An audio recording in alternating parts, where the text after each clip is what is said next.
ময়দানের কথা একটু বলি। আল্লাহকে ভয় করে কিয়ামতের দিনে মাথার এক বেগ দেখতে এক হাত উপরে আল্লাহ বা সূর্যকে নামিয়ে দেবে, সূর্যের 12 গুণ তাপ আল্লাহ বাড়িয়ে দেবে। এই সূর্যের তাপেতে মানুষের নাক দিয়ে ক্ষীণগুলো মাথার গলে গলে পড়বে। এই সূর্যের তাপেতে জমিনটা পুরে পুরে লোহা যেমন লাল হয়ে যায় ওই রকম লাল হয়ে যাবে। এ যুবকেরা, তরুণেরা, বাপেরা, মায়েরা, বোনেরা, দুনিয়া জমিনে আব্বাসের কথা নেবে কি না নেবে এটা তোমাদের ব্যাপার। কিন্তু আমি যদি হক কথা না বলি আল্লাহ কিয়ামতের দিন আমাকে ধরবে। আর হক কথা বলার জন্য দুনিয়ার জালিমরা আমাকে ধরছে, দুনিয়ার জালিমরা আমার উপরে জুলুম করছে, দুনিয়ার জালিমরা আমার মা বাপ তুলে গাল দিচ্ছে, দুনিয়ার জালিমরা আমার দাদু তুলে গাল দিচ্ছে, দুনিয়ার জালিমরা আমার ঘরে পুলিশ পাঠাচ্ছে, দুনিয়ার জালিমরা অত্যাচার করছে, দুনিয়ার জালিমরা আমার কাজে বাধা দিচ্ছে। দুনিয়ার জালিমদের ভয় করে আর যদি আমি চলি তাহলে আখিরাতটা বড় ভয়ানক হয়ে যাবে। আর আল্লাহকে যদি ভয় করি দুনিয়ার জালিমকে ভয় করলে হবে না। এ যুবকেরা, তরুণেরা, বাপেরা, কেন কিয়ামতের দিন এত কঠিন হবে?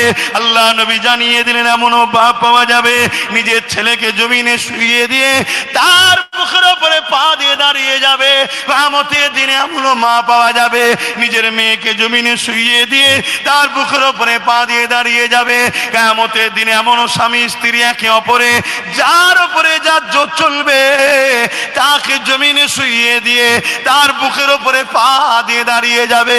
সাহাবারা কাঁদতে লাগলে, ইয়া রাসূলুল্লাহ, হাবিবাল্লাহ, এই কঠিন দিনে এমন কেন হবে? আল্লাহ নবী বললেন, বাবা সাহাবারা, লোহা আগুনে দিলে পুরে পুরে যেমন লাল হয়ে যায়, বাবারা সূর্যকে আল্লাহ মাথার এক বেগ দেখতে তার উপরে আল্লাহ নামিয়ে দেবে। ওই সূর্যের তাপেতে জমিনটা পুরে লাল হয়ে যাবে। এ যুবক রে, আল্লাহকে ভয় করো। এ যুবক, দিনের যদি ক্ষতি করতে না পারো দিনের গাদ্দারদেরকে শক্তিশালী করো নি গো। আল্লাহ দুহাইতে বলে যাচ্ছি, আমি মুনাফিক নয়, আমি গাদ্দার নয়। এই দিনের জন্য জান মাল কুরবান করার জন্য কথা বলছি। কোথায় না কোথায়, কোথায় না কোথায় ঘুরে বেড়ায়, না আমার আগে কোনো গাড়ি থাকে না আমার পিছনে কোনো গাড়ি থাকে। এত কথা বলার কি দরকার রয়েছে?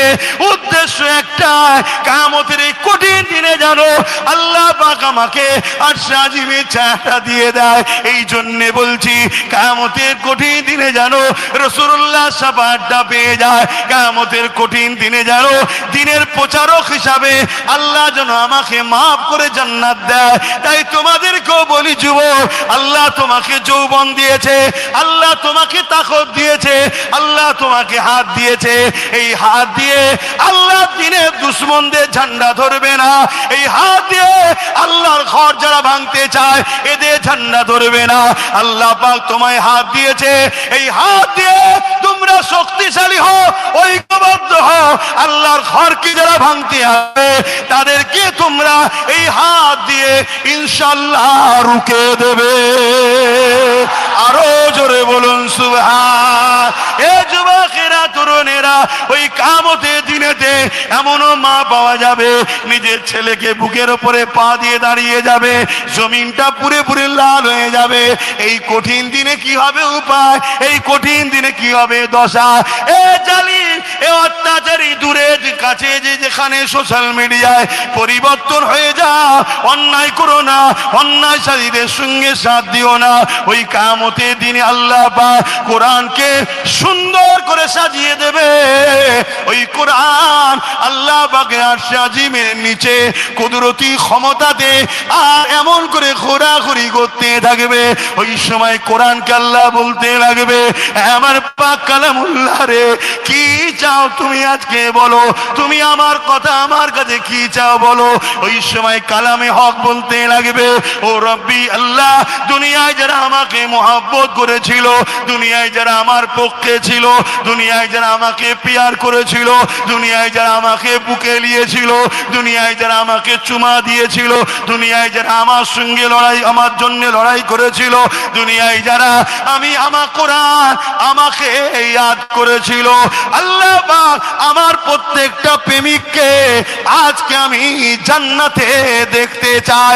আল্লাহ নবী জানিয়ে দিলে ওই কিয়ামতের কঠিন দিনে কোরআনের শাফাতের ওসিলা করে আল্লাহ যারা কোরআনের পক্ষে থাকবে, কোরআনকে পিয়ার করবে, কোরআনকে ভালোবাসবে, কোরআনের পক্ষে দাঁড়িয়ে লড়াই করবে, কোরআনের সঙ্গে থাকবে, কোরআনকে সাপোর্ট করে চলবে, কোরআনকে দিলে জায়গা দেবে, কোরআনকে চুমা দেবে, কোরআনকে বুকে নেবে, কোরআনকে মাথায় তুলবে, এক কথায় কোরআনের পক্ষপাতিত্ব যারা করবে, ওই কিয়ামতের দিনে আল্লাহ নবী জানালে আমার আল্লাহ তাদেরকেই জান্নাতি করে দেবে। আরো চিৎকার দেব সুবহানাল্লাহ, আরো জোরে বলুন সুবহানাল্লাহ। নারী দিবে, নারী দিবে। আসেন আলোচনার দিকে যাওয়া যাক। এ নওজওয়ানেরা, তরুণেরা, এ নবী পাকের প্রেমিকেরা, মন দিয়ে শুনে রেখে দেন, আল্লাহর কোরআনের জন্য আমার রাসূলুল্লাহ কত কষ্ট করেছে। কোরআন তো কোনো কিতাব নয়, কোরআন তো কোনো বই নয়, কোরআন হলো আল্লাহ পাকের বাণী, কালামুল্লাহ, আল্লাহ পাকের কথা। এ উম্মতে মুহাম্মাদি, আল্লাহকে ভয় করো। এখনই নিঃশ্বাস ফুরিয়ে গেলে কাল সকালে তোমার জানাজা হয়ে যাবে, কালকে মারা গেলে সকালে, সন্ধ্যা বিকালে জানাজা হয়ে যাবে। আসার ডেট আছে, যাবার কোনো ডেট নাই, কখন কে চলে যাবে। মন দিয়ে শুনে যাও, তোমাদেরকে বাঁচাবার চেষ্টা করছি। নাই মা কাল খেলো, বাপ কাল খেলো, কত জুলুম অত্যাচার আমার উপরে আজও হচ্ছে, কিভাবে আমাকে টর্চার করছে, তোমাদের কাছে তো আমি খুলি না, তোমাদের কাছে আমি শোনাতেও চাই না। কেননা আমার সমস্যা সমাধান যিনি করতে পারে সেই আল্লাহর কাছে আমি বলি, তিনি আমার জন্য যথেষ্ট ছিলেন, আছে, থাকবে। তোমাদেরকে বলি আমার উপরে কি হয়, কিন্তু আমি ঘুরে বেড়াই, দেখেছো কেন? আমি জানি যিনি আমায় তৈরি করেছে তিনি আমার জন্য যথেষ্ট, কারো প্রয়োজন নেই। আমার নওজওয়ানেরা, আমার যুবকেরা, আমার আম্মা জানেরা, আমার বোনেরা, আমার বাবেরা, সামান্য ভিক্ষা নিয়ে আল্লাহ দ্রোহীদের সাথে চলে যাও না, সামান্য ভিক্ষা নিয়ে ইসলামের দুশমনদের সাথে চলে যাও না। মন দিয়ে শুনে রেখে দাও, আমার রাসূলুল্লাহ কত কষ্ট করে আল্লাহর বাণীকে মানুষের কাছে পৌঁছেছে, আমার রাসূলুল্লাহ কত কষ্ট করেছে। এমনও দিন গেছে আমার রাসূলুল্লাহর উপরে মক্কা জালিমরা পাথর পর্যন্ত নিক্ষেপ করেছে। এমনও দিন গেছে আমার রাসূলুল্লাহ রাস্তাতে কাঁটা বিছিয়েছে। এমনও দিন গেছে আল্লাহ নবী নূর নবীকে জানে মেরে দিবার প্ল্যান হয়েছে, নবী আমার পাহাড়ে চলে গেছে। এমনও দিন গেছে আল্লাহ নবী সিজদায় পড়ে রয়েছে, মক্কার অত্যাচারী জালিম শাসকরা তারা তাদের লোকদের দিয়ে আমার নবী পাকের পিঠের উপরে পচা দুম্বার ভুঁড়ি চাপিয়ে দিয়েছে। আল্লাহ নবী নিঃশ্বাস নিতে পারে না, নবী আমার বড় কষ্ট করে সিজদায় পড়ে গিয়ে সুবহান রাব্বিল আলা তাসবিহ পড়তে লেগেছে। এ নবীর উম্মত রে, যে নবী তোমার আমার জন্য আজও কাঁদছে, সেই নবীর জন্য কি একটু দয়া ময়া নাই? সেই নবীর কষ্টের ইসলামকে, সেই নবীর কোরআন এনে দেওয়া যে বাণী, ওই বাণীকে আজকে যারা নির্গার করে, ওই বাণীর বিরোধী যারা করে, তাদের উপরে নফরত করা কি তোমার আমার দরকার কি নাই?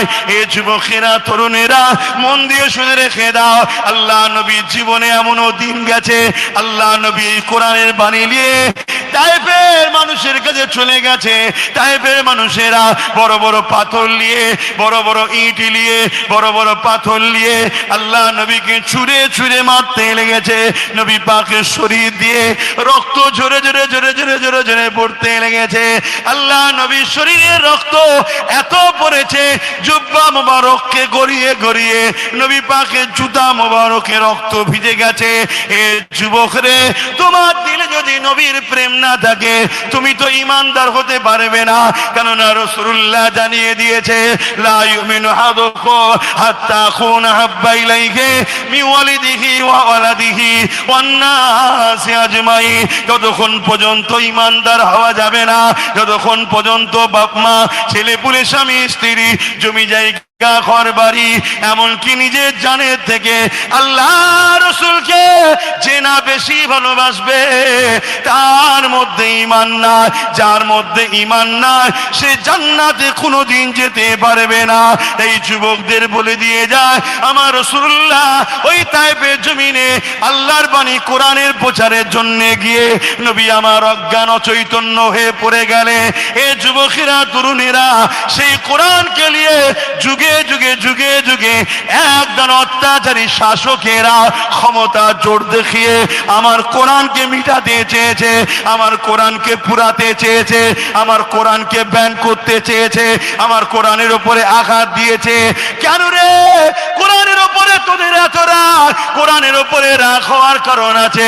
কোরআন জুলুমের বিরুদ্ধে লড়াই করা ফরজ করেছে, কোরআন অন্যায়ের বিরুদ্ধে লড়াই করা ফরজ করেছে, কোরআন গরিবদের পক্ষে থাকা শিক্ষা দিয়েছে, কোরআন ইনসাফের কথা বলেছে, কোরআন ইনসানিয়াতের কথা বলেছে, কোরআন মানবতার কথা বলেছে, কোরআন ভ্রাতৃত্বের কথা বলেছে, কোরআন প্রেমের কথা বলেছে, কোরআন ক্ষুধার্ত মানুষকে খানা খাওয়াবার কথা বলেছে, কোরআন মা বাপকে সম্মান দিতে বলেছে, কোরআন নেশা মুক্ত সমাজ গড়তে বলেছে, কোরআন নিজের মাতৃভূমিকে মুহাব্বত ভালোবাসা শিক্ষা দিয়েছে। এই সমাজে যারা চরিত্রহীন আছে তারা কোরআনের বিরুদ্ধে, সমাজে যারা মানুষকে লোটে তারা কোরআনের বিরুদ্ধে, সমাজে যারা অন্যায় সন্ত্রাসী করে তারা কোরআনের বিরুদ্ধে। কেন? কোরআন তাদের জুলুমের সাম্রাজ্যকে মিটাবার জন্যে কোরআনের মান্যওয়ালা দিওয়াকে কোরআন সর্বসময় চিৎকার করে বলে, জীবন দিতে হয় দিয়ে দাও, জুলুমকে মিটিয়ে দাও। আরো জোরে বলুন সুবহান। সেই কোরআন সারা দুনিয়া জুড়ে বেউজ্জতি হতে হতে হতে হতে হতে হতে আজ আমার বাংলায় এসে আমার বাংলার মুখ্যমন্ত্রীর মুখে বেউজ্জতি হচ্ছে।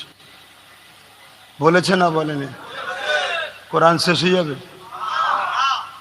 কিন্তু যে বলছে ও শেষ হবে না, হবে না।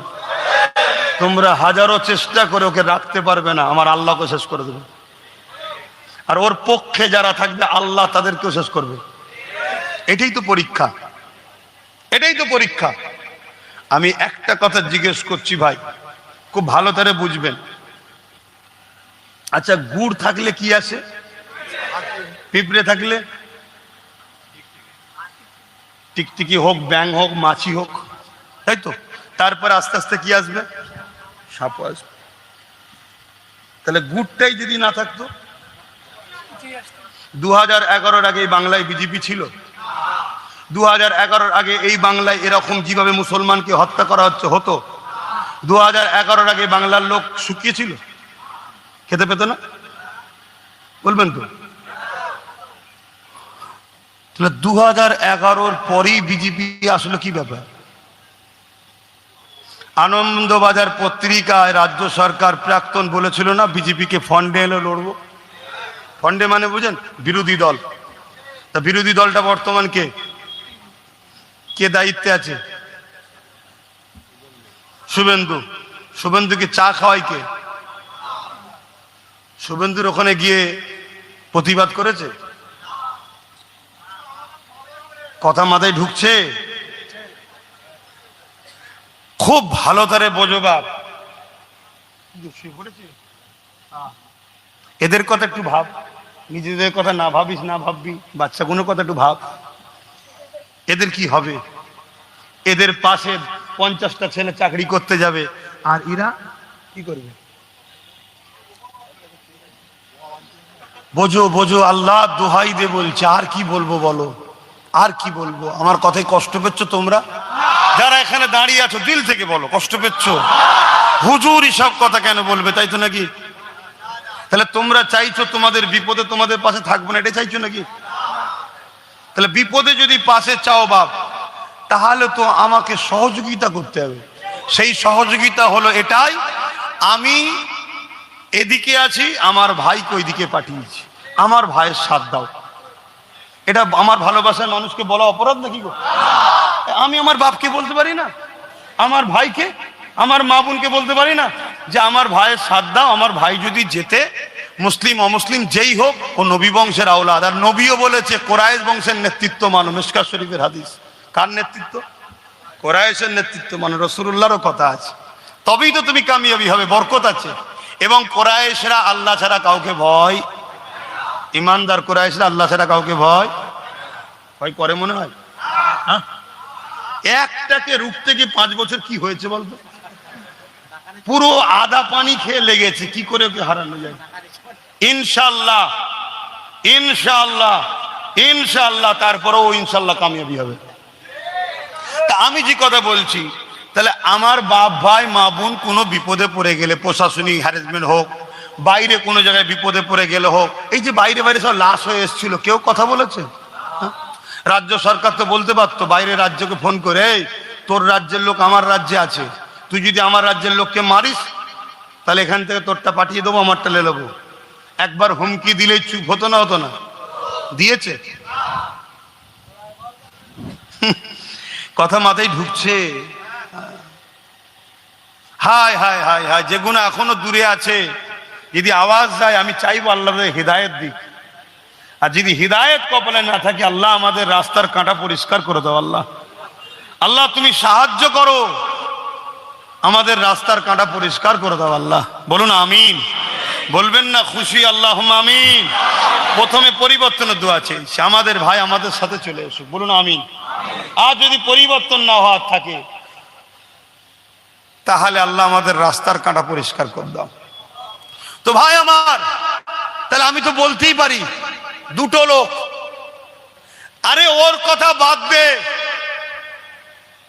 ও সম্বন্ধে সবাই জানে, 100% সবাই জানে। শুনছেন? 100% সবাই জানে বিষ খেলে মানুষ, বিষ কেউ খাবে? যদি বলা হয় এলাও বিষ, খাবেন কেউ? এই জন্য বলেন। আর শরবতের মধ্যে যদি বিষ দিয়ে বলে এলাও শরবত খাও, অর্থাৎ বিজেপি হচ্ছে ডাইরেক্ট বিষ, কেউ খাবে না, কোন মুসলমান খাবে না, ওকে খাবে? আর মমতা হচ্ছে শরবতের সুরাতে ভেতরে বিষ আছে। এই জন্য বুঝাচ্ছি যে শরবতের ভেতরে বিষ আছে, খাসনি খাসনি খাসনি, বিষের নিয়ে বেশি বুঝাতে লাগে না, কেন ওর লোক তো দেখতে পাচ্ছে এটা বিষ। অনেকে বলে যে আপনি ওর বেলায় এত কম বলেন কেন? আর ওটা বিষ সবাই জানে, কিন্তু এটা শরবত তো মনে করে খেয়ে ফেলছে। কথা বুঝছেন না? বোঝেন না? হ্যাঁ। তো ভাইরা আমার, দুটো লোক, একজন বলছে ওয়াকফ আন্দোলন করলে আমি দুশমন হব, আন্দোলন যে করবে তাকে সে তার পুলিশদের জেল দিচ্ছে। আর আরেকজন মসজিদ মাদ্রাসা ওয়াকফকে বাঁচাবার জন্য সুপ্রিম কোর্টে কেসও করেছে এবং জেলও খাটছে মসজিদের জন্য। একজন ইমানদার হিসাবে আমি কি মনে করি যে ওয়াকফের দুশমন তার সাথ দেবো না, যা ওয়াকফকে বাঁচাতে চাইছে তার সাথ দেবো? জোরে বলুন। তাহলে এই দুজনের মধ্যে একজন রাজ্য সরকার ওয়াকফের আন্দোলন এখানে করতে দেয়নি, কোথা বলেছিল? জেল দিয়েছে না দেয়নি? তাহলে ওয়াকফের দুশমন না দুশমন নয়? অথচ সিএ নিয়ে আন্দোলন এখানে করছিল, ছ্যা ছ্যা ক্যা ক্যা করছিল না? আরো কত কি আন্দোলন হ্যাঁ করবে, আমি বিরুদ্ধে নয়, করতে হবে, কেন রাজ্য পুরো দেশের জন্য যখন আইন সব জায়গায় করবে। কিন্তু মসজিদ মাদ্রাসার বেলায় তোমার বুকে এত ব্যথা হলো কেন? তাহলে এই জায়গায় দাঁড়িয়ে থেকে ওয়াকফকে বাঁচাবার জন্য নওশাদ লড়ছে, পাশাপাশি রাজনীতির দেশ ও দেশবাসীর জন্য, হিন্দু দলিত আদিবাসী সাঁওতাল বাগদি খ্রিস্টান মতুয়া মানুষের জন্য নওশাদ লড়ছে। কিন্তু আমি একজন ধর্মগুরু হিসাবে আমার নজরে যেটা দেখছি, ও সব কাজ করছে, ভালো কাজ, সব কাজ ওর পক্ষ সাপোর্ট করার, তার থেকেও একজন আমার মসজিদের প্রেমিক, আমি কোরআনের প্রেমিক। আমি আমার নজরে নওশাদ যখন সুপ্রিম কোর্টে ওয়াকফকে বাঁচাবার জন্য কেস চালাচ্ছে, ওয়াকফের জন্য আন্দোলন করতে গিয়ে জেল খাটছে, এই জায়গায় দাঁড়িয়ে থেকে তার বড় ভাই হিসাবে তার সাথ দিও আমার দরকার আছে না? না, আমি তার সাথ দিই, অর্থ লাগলে অর্থও দিই, তাকে কখনো ডিফেন্স করতে হলে তার সামনে ঢাল হয়ে দাঁড়ায়। আপনাদের কারো আপত্তি হয়? এই যে ভাইয়ের সাথ দিচ্ছি, এটা ঠিক করছি না ভুল করছি? কারা কারা ঠিক করছি বলছেন হাত তুলে সাক্ষী দেন। আল্লাহকে সাক্ষী রেখে হাত তুলেছেন তো? মা বোনেরা পর্দার আড়ালেই হাত তুলেন, আমাকে দেখাতে হবে না, আল্লাহকে দেখান। ঠিক করছি তো নাকি? এই ভুল করছি? ঠিক বলছেন তো? ঠিক যখন আমি করছি, আমার সাথে আপনারা নেই? কারা কারা আমার সাথে ছিলেন, আছেন, থাকবেন, একটু হাত তুলে দেখো। এ কথা সত্য তো? সত্য? সত্য। শুধু দুনিয়ায় না, আখিরাতেও একসাথে। একসাথে যেন আল্লাহ জান্নাত দেয়, বলুন আমিন। জোরে হাত তুলে রাখেন, বলুন আমিন। আল্লাহ কবুল করে, বলুন আমিন। তাহলে আমি আপনাদেরকে বলে যাচ্ছি, আপনারা ভাইয়ের সাথে থাকবেন, থাকবেন না? কেন, আমার ভাই যদি বেশ কিছু পায় তাহলে লড়াই করতে সুবিধা হবে না? হবে না? আপনাদের সুবিধা অসুবিধা হলে ভাইকে বলে করিয়ে দিতে পারবো না? পারবো না? তা আমার এই কথাটা কারা মানবেন, একটু হাত তুলে সাক্ষী দেন। কথা ঠিকই তো? 1000 টাকায় বিক্রি হবেন না তো? এই যে 1000 টাকা বারবার বলছি, এখন কি আপনাদের রেট এখন 1000-এ আছে? আর আপনাদের দেগঙ্গার কোন একটা ছেলে, নাম বলবো না, 1 কোটি টাকা অফার দিয়েছে। শুধু বলেছে তুই আসতে হবে না, শুধু চুপ করে যা। কত টাকা? রাত তখন 2টো বাজে হবে, 1:30 2টো বাজে হবে কি 1টা, দেখ 1টার পরে পরে আমি শুয়েছি। তারপর ফোন করছে 2 দিন আগে, ফোন করে আমি তোর এই কথাটা বলা শখ গেল, কালকে কথা বলবো ওখানে যা, তবে তোকে আমি ভালোবাসি। তাহলে আমার ভালোবাসার লোক আছেন না? নাই? 1 কোটি টাকাটাও লিখছে না। আর সবচেয়ে বড় কথা, এটা আমার ভালোবাসা, এটা হচ্ছে ঈমান। এটা কি? ঈমান। ধরুন আজকে 1 কোটি টাকা নিলেন, কালকে যদি আপনার ছেলেটা মরে যায়, কথা বলবেন তো? আজকে ধরুন 1 কোটি টাকা নিলেন, কালকে যদি আপনার হার্ট অ্যাটাক হয়ে মরে যান, আপনি কি লাভ হলো? একটু ভাবেন। এ লড়াই রুজি রুটি চাকরি বাকরি 79 বছর ধরে এই লড়াই হচ্ছে। 79 বছর ধরে এই লড়াই আমরা সবাই, আমাদেরকে কম বেশি ঠকিয়েছে, কেউ বেশি কেউ কম। আমি হক কথা বলা লোক ভাই, ও কেউ কষ্ট পেলে কিছু করার নেই, কেউ কম কেউ বেশি। কিন্তু 79 বছর পর আজকের যে লড়াইটা, কি রুজি গেছে, রুটি গেছে, কাজ গেছে, পড়া গেছে, শিক্ষা গেছে, অধিকার গেছে, সব গেছে। আজকে দেখছি আমাদের নাগরিকত্ব চলে যাচ্ছে। আজকে দেখছি আমাদের মসজিদ মাদ্রাসা চলে যাচ্ছে। এখন বলছে আমি নাকি কেস করে 30 লাখকে বাঁচিয়েছি, তোর জন্যই তো এসে একটা হলো রে। কত বড় চিটিংবাজ, মিথ্যুক কাজ্জাব দেখেছি না? দ্বিতীয় নম্বর কথা বলছে আমি এলে বাকিগুলো তুলে দেবো। তুই থাকাকালীন যদি এসআইআর রুখতে না পারিস, তা বাকি আর তুলবি কি করে? তুলতে যদি হয়, সর্বপ্রথম কাজ হচ্ছে ঘাসকে তুলে ফেলে দাও, গরুও থাকবে না, ঘাসও থাকবে না, দেখবেন সব সমাধান হয়ে যাবে। গরু বোঝেন তো? ভক্ত বোঝেন না? ঘাস ছিল বলেই তো গরু এসছে। 11-র আগে ঘাস ছিল না, গরুও ছিল না, ঘাস হয়েছে, গরু এসেছে। এখন গরু তাড়াতে গেলে কি করতে হবে? আর ঘাস মারা স্প্রে বেরিয়েছে তো স্প্রে করো, ঘাস মেরে দাও, গরু এমনি চলে যাবে। কথা কষ্ট দিল? আর কষ্ট দেবো না, অনেক বলে ফেলেছি। কি করব বাপ? আমি ভালোবাসি আমার মসজিদ মাদ্রাসাকে, আমি ভালোবাসি আমার কবরস্থান, ঈদগাহ, খানকাকে, কোরআনকে আমি ভালোবাসি। তাই আমি বিভিন্ন জায়গায় বলেছি, আল্লাহর নবীর হাদিস দিয়ে প্রমাণ করেছি, বিজেপিকে যে ভোট দেবে তার ঈমান থাকবে না। আমি কোরআন হাদিস দিয়ে প্রমাণ দিয়েছি। আজকেও যদি আপনাদের শোনার ইচ্ছা থাকে বলুন, আমি বলবো হাদিস। ইচ্ছা আছে? তাহলে তার আগে একটু সালামটা দিয়ে এলি একবার। এই সময় যদি কেউ হাদিস না শুনতে চায়, এই ফাঁকে চলে যাক।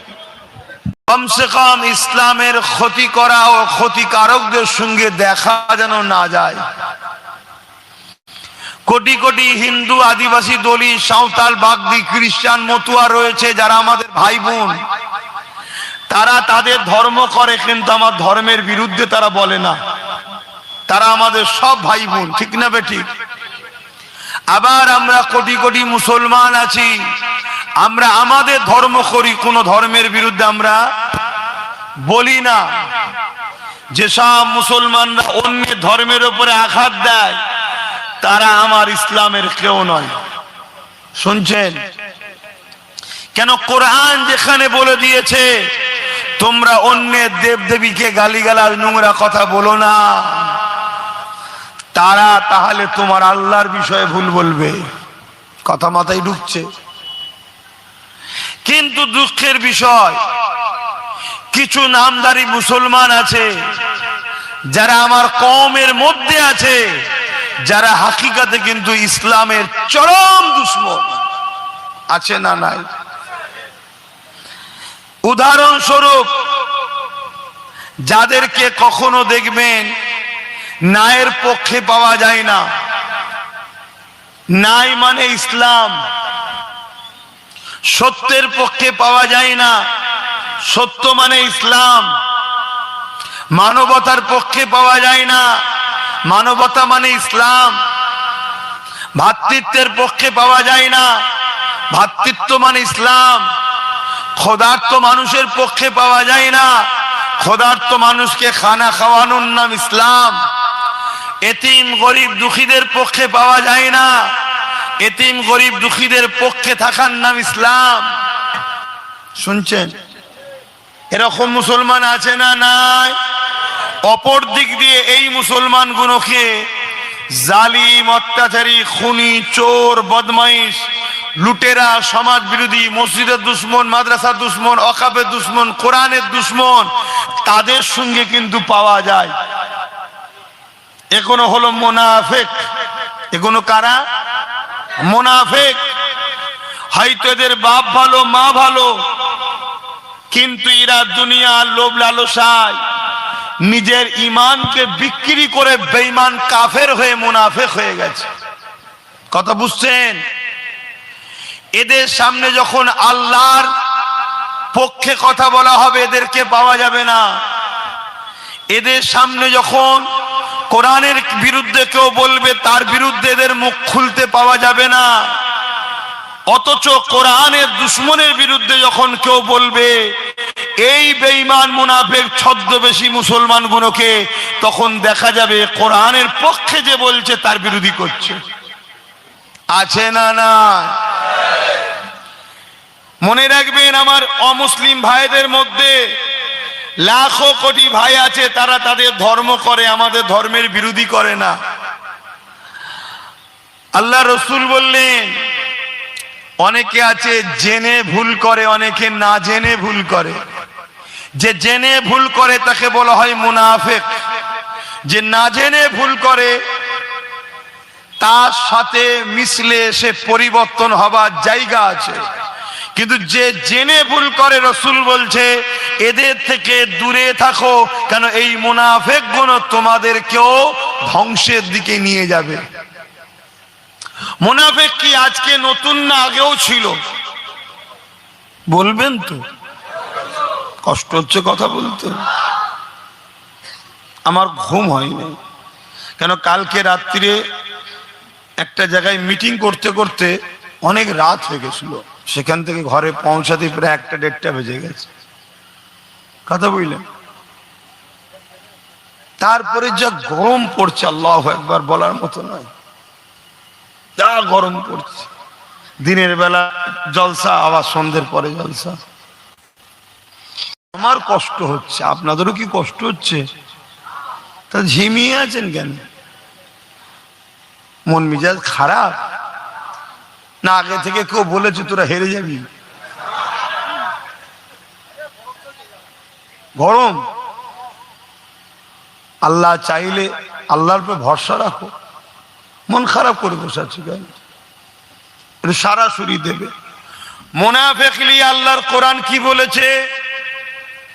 আল্লাহর কোরআন বলছে মুনাফিকের ঠিকানা হলো সব থেকে নিকৃষ্ট, কঠিনতম আযাবে জাহান্নাম, যেখানে ঢুকবে আর কোনোদিন বেরোবে না। মুনাফিককে যার মুখে থাকে আমি আল্লাহ রসুলের পক্ষে, আর কাজে কামে অন্তরে থাকে ইসলাম বিরোধী, ইসলামের দুশ্মনদের সাথে। মুনাফিককে আল্লাহ নবী বলছে যে আমার আহালদের সমালোচনা করে তারা হলো মুনাফিক। আর যারা আমার পরিবার আহালদেরকে ভালোবাসে, তারা কখনো মুনাফেক হতে পারে না। জোরে বলুন সুবহানাল্লাহ। হয়তো গুনাহগার হতে পারে কিন্তু মুনাফেক নয়। গুনাহগারদের মাপ আছে, মুনাফেকের মাপ নাই। মুনাফেক প্রকাশ্য ইসলামের দুশমনদের থেকেও খারাপ। আর মনে রাখবেন, ইসলামের দুশমনেরা কখনো আমাদের মোকাবেলায় ডাইরেক্ট সামনাসামনি পারেনি। আজকেও বলুন তো দেখি, কেউ সাহস করে একটা নাম বলবেন ভারতবর্ষে ইসলামের আমাদের প্রকাশ্য দুশমনের নাম বলুন। সাহস করে বলতে পারছেন না? এদের ঘাড়ের মাজাল নেই আমাদের সঙ্গে প্রকাশ্য সামনাসামনি লড়াই করে আমাদেরকে মিটাতে পারে। কিন্তু এরা প্রথমে মুনাফেক আমাদের কাছে পাঠায়। মুনাফেকরা আমাদেরকে দুর্বল করে, ইমানি দিক দিয়ে দুর্বল। ভালোবাসার নামে ডেকে নিয়ে যে হারাম খাদ্য খাওয়ানো, মদ বিক্রি করার টাকা, গাঁজা বিক্রি করার টাকা, সুদের টাকা, চুরি করা টাকা, এতিমের টাকা, বিধবার টাকা ঝেড়ে নিয়ে আমাদেরকে খাইয়ে খাইয়ে প্রথম ভেতরটাকে অন্ধকার করে, তারপরে প্রকাশ্য দুশমন সামনে আসে। তখন আমাদের ভেতর অন্ধকার। যে পাওয়ারে আমরা জিতি ওই পাওয়ার তখন শেষ। ওই পাওয়ারটার নাম কি বলুন? সবাই বলছেন না কেন? ঈমান। দাড়ি আলাদা জিনিস, ঈমান আলাদা জিনিস। টুপি আলাদা জিনিস, ঈমান আলাদা জিনিস। হজ আলাদা জিনিস, ঈমান আলাদা জিনিস। হজগুলো বোঝেন। নামাজ আলাদা জিনিস, ঈমান আলাদা জিনিস। হজ যাকাত আলাদা জিনিস, ঈমান আলাদা জিনিস। ঈমান যার আছে সে যদি নামাজ রোজা দাড়ি টুপি রাখে সে এ ক্যাটাগরির মুসলমান। জোরে বলুন সুবহানাল্লাহ। ঈমান আছে, ভুল ভ্রান্তি করেছে, সে গুনাহগার কিন্তু মুসলমান ঈমানদার। আর ঈমান নেই, এই দাড়ি এই পাগড়ি, মুফতি হয়ে ঘুরে বেড়াচ্ছে, মৌলানা হয়ে ঘুরে বেড়াচ্ছে, সে হলো মুনাফিক। কে? মুনাফিক। এই মুনাফিক যদি চিনতে না পারেন তাহলে আগামী দিন কিন্তু আপনাদের বড় ক্ষতি হবে। আমি এই দিকে যাবার আগে একটা ছোট্ট ইতিহাস আপনাদের শোনাই। হযরতে সালাউদ্দিন আইবি রাহমাহুল্লাহ জগৎ বিখ্যাত একজন আল্লাহর প্রেমিক, নবীর প্রেমিক ছিলেন এবং বিশাল বড় মুজাহিদে ইসলাম ছিলেন। তিনি যখন মসজিদে আকসাকে উদ্ধার করলেন, মসজিদে আকসাকে জালিমরা দখল করেছে। আপনারা তো ইতিহাস জানেন না, সমস্যা এটা। যুগে যুগে একদল শাসকরা রাজ ক্ষমতা দিয়ে আমাদের মসজিদ মাদ্রাসাকে ভেঙেছে। যুগে যুগে একদল শাসকরা রাজ ক্ষমতা দিয়ে মুসলমানদের গণহত্যা করেছে। যুগে যুগে একদল শাসকরা রাজ ক্ষমতা দিয়ে আমার আল্লাহ দিনকে মিটাতে চেয়েছে। আজকেও এরকম হচ্ছে না, হয়নি? একটু বলবেন হ্যাঁ কি না বল। কারা কারা বলছেন একটু হাত তুলে সাক্ষী দেন। তার মানে আপনারা খোঁজ খবর রাখেন। তাহলে আল্লাহর দিনকে মিটাতে যে রাজ শক্তি চাইছে তার সাথে আপনারা থাকবেন তো নাকি? যেমন সালাউদ্দিন আইবির সময় সেলিবিয়া সম্প্রদায়রা পৃথিবী বিখ্যাত সুপার পাওয়ার ছিল। তারা রাজ ক্ষমতার জোরে, কিছু ইতিহাস বলবো আজকে, শুনবেন তো? হ্যাঁ, এক এক বছর এসে এক এক ওয়াজ করি। আজকে কিছু ইতিহাস বলবো, ইতিহাসটা ইসলামের ইতিহাস বলবো। আমার ভাইরা শুনবেন মন দিয়ে। সেলিবিয়া সম্প্রদায় একটা গোত্র আছে, সেলিবিয়া একটা সম্প্রদায় আছে। তাদের হাতে বিশাল রাজ পাওয়ার ছিল। তখন পৃথিবীর দাদা তারা রাজ ক্ষমতার জোরে মসজিদে আকসাকে দখল করে নিয়েছিল। হযরতে সালাউদ্দিন আইবি রহমাতুল্লাহ আলাইহি তিনি 12,000 সৈন্য নিয়ে, সংখ্যাগুলো মনে রাখবেন, 12,000 সৈন্য মসজিদে আকসাকে উদ্ধার করার জন্য প্যালেস্টাইনের দিকে যাচ্ছে, জেরুজালেম প্যালেস্টাইন যাচ্ছে। ওই সময়ে কিছুটা দূরে, মসজিদে আকসা থেকে কিছুটা দূরে সালাউদ্দিন আইবি রহমাতুল্লাহ আলাইহি তিনি একটা তাবু করলেন, সৈন্যদের নিয়ে থাকলেন। রাত্রিরে একজন গুপ্তচর পাঠালেন, যাও তো গিয়ে একটু দেখে আসো মসজিদে আকসার চতুর্দিকে পরিস্থিতিটা কি। এখন তো আর কাউকে সৈন্য পাঠাতে হয় না। আজান দিচ্ছে, নামাজ কটায় হবে? আচ্ছা,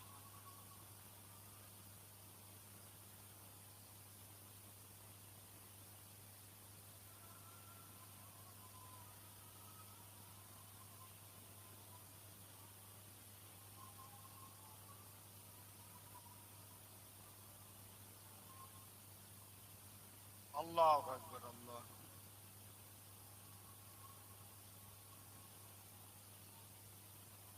এটা আপনার মহল্লা?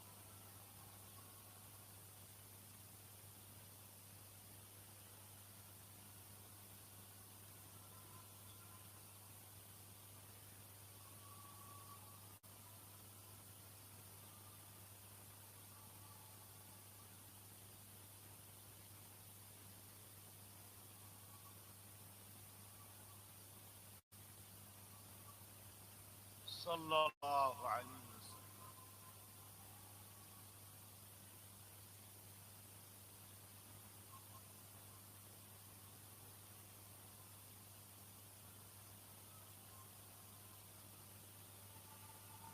সাল্লাল্লাহু আলাইহি ওয়াসাল্লাম।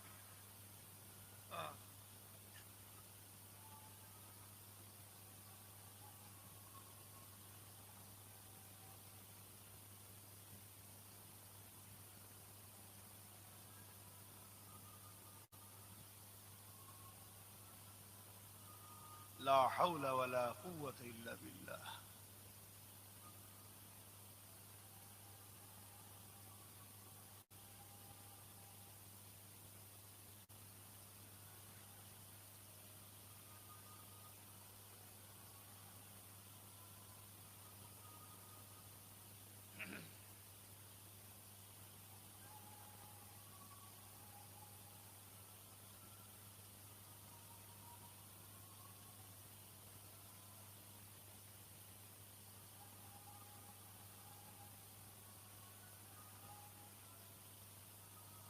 اللهم رب هذه الدعوة التامة والصلاة والسلام. درود الشريف اللهم صل على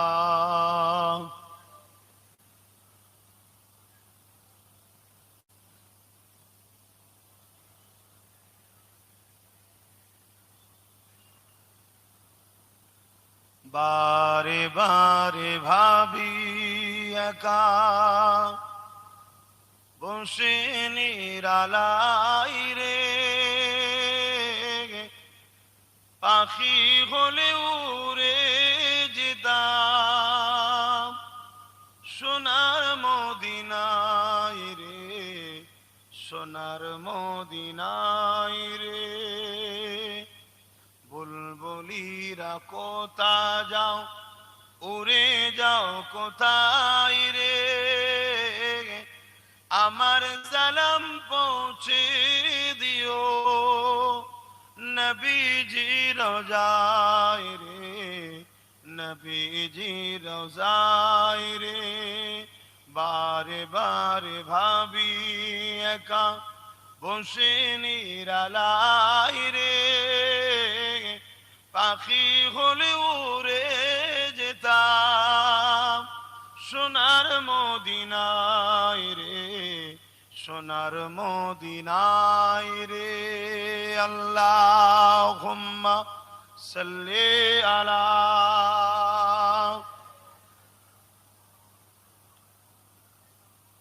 ওয়ালা আলি।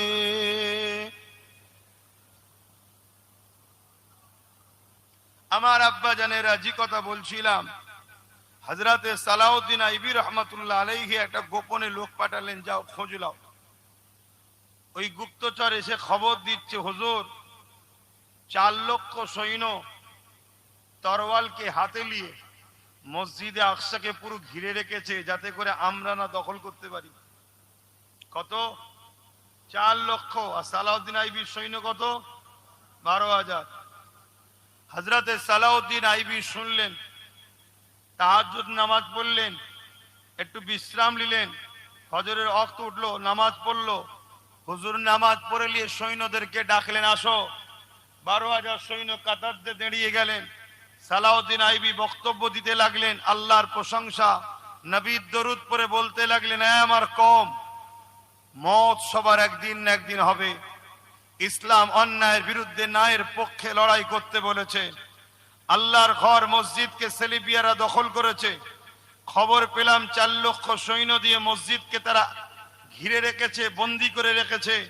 আমাদের সংখ্যা মাত্র 12,000।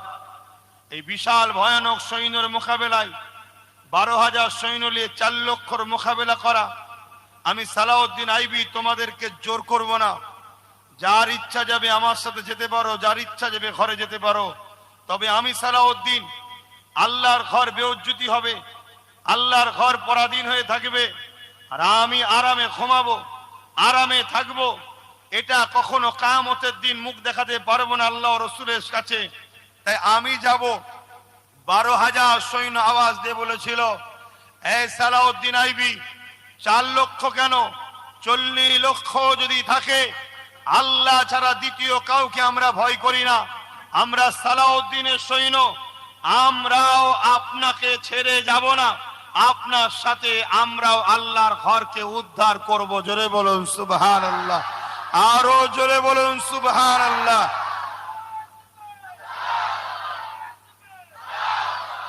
আজ আমরা কোটি কোটি মুসলমান, কোটি কোটি মুসলমান, আমাদের ভোট যাদেরকে দিই তারাই সরকার হয়।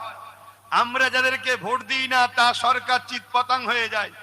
আমরা যা সাথ দিই সে কোটি কোটি টাকার মালিক হয়। আমরা যা সাথ দিই না তার আগে পিছু বডিগার্ডও থাকে না। কিন্তু আজ দুঃখের বিষয়, আমাদেরই মসজিদ, আমাদেরই মাদ্রাসা, আমাদেরই ওয়াকাফ, আমাদেরই কবরস্থান, আজকে আমাদের ভোটে যারা জেতে তারাই আজকে লুটছে না লোটেনে। জোরে বলেন, লুটছে না লোটেনে।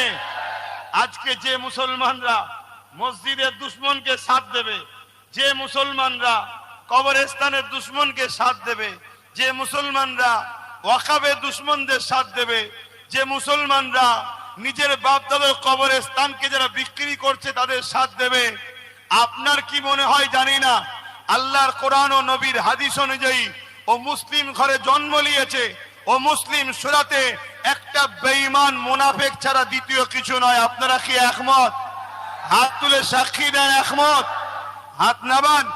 হতে পারে সে মুফতি, হতে পারে সে মাওলানা, হতে পারে সে বক্তা, হতে পারে সে ওয়াইদিন, হতে পারে সে সম্ভ্রান্ত ভালো পরিবারের ছেলে, তার পরিবার ভালো ভালো বলবো, কিন্তু ইসলামের দুশ্মনদের সাথ দেওয়ার জন্য অবশ্যই এক গদ্দার ইসলামের এ মুনাফিক। আর যে মুনাফিক গদ্দার হয় তার সম্বন্ধে রাসূলুল্লাহ বলেছেন, আল্লাহর কোরআন বলেছেন, তার ঠিকানা সবথেকে জঘন্যতম আযাবে জাহান্নাম। আপনারা কি জাহান্নাম যেতে রাজি আছেন? যদি রাজি থাকেন তাহলে ওয়াকাফের দুশ্মনদের সাথ দেন। এটা আমার মসজিদের স্বার্থে বলার অধিকার আছে না? না, রাজনীতি করছি তো,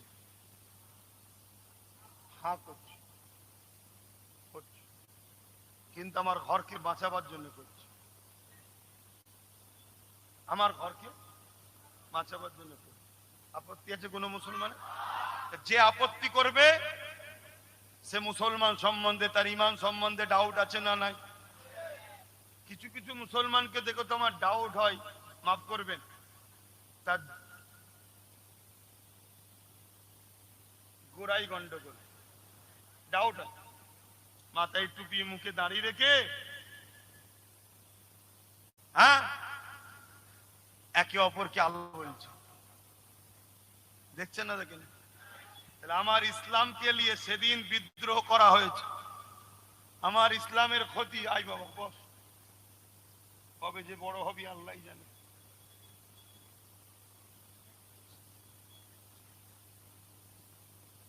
শুনছেন? অসুবিধা? যুগে যুগে ঘটেছে, আজও ঘটছে, আগামীতেও ঘটবে।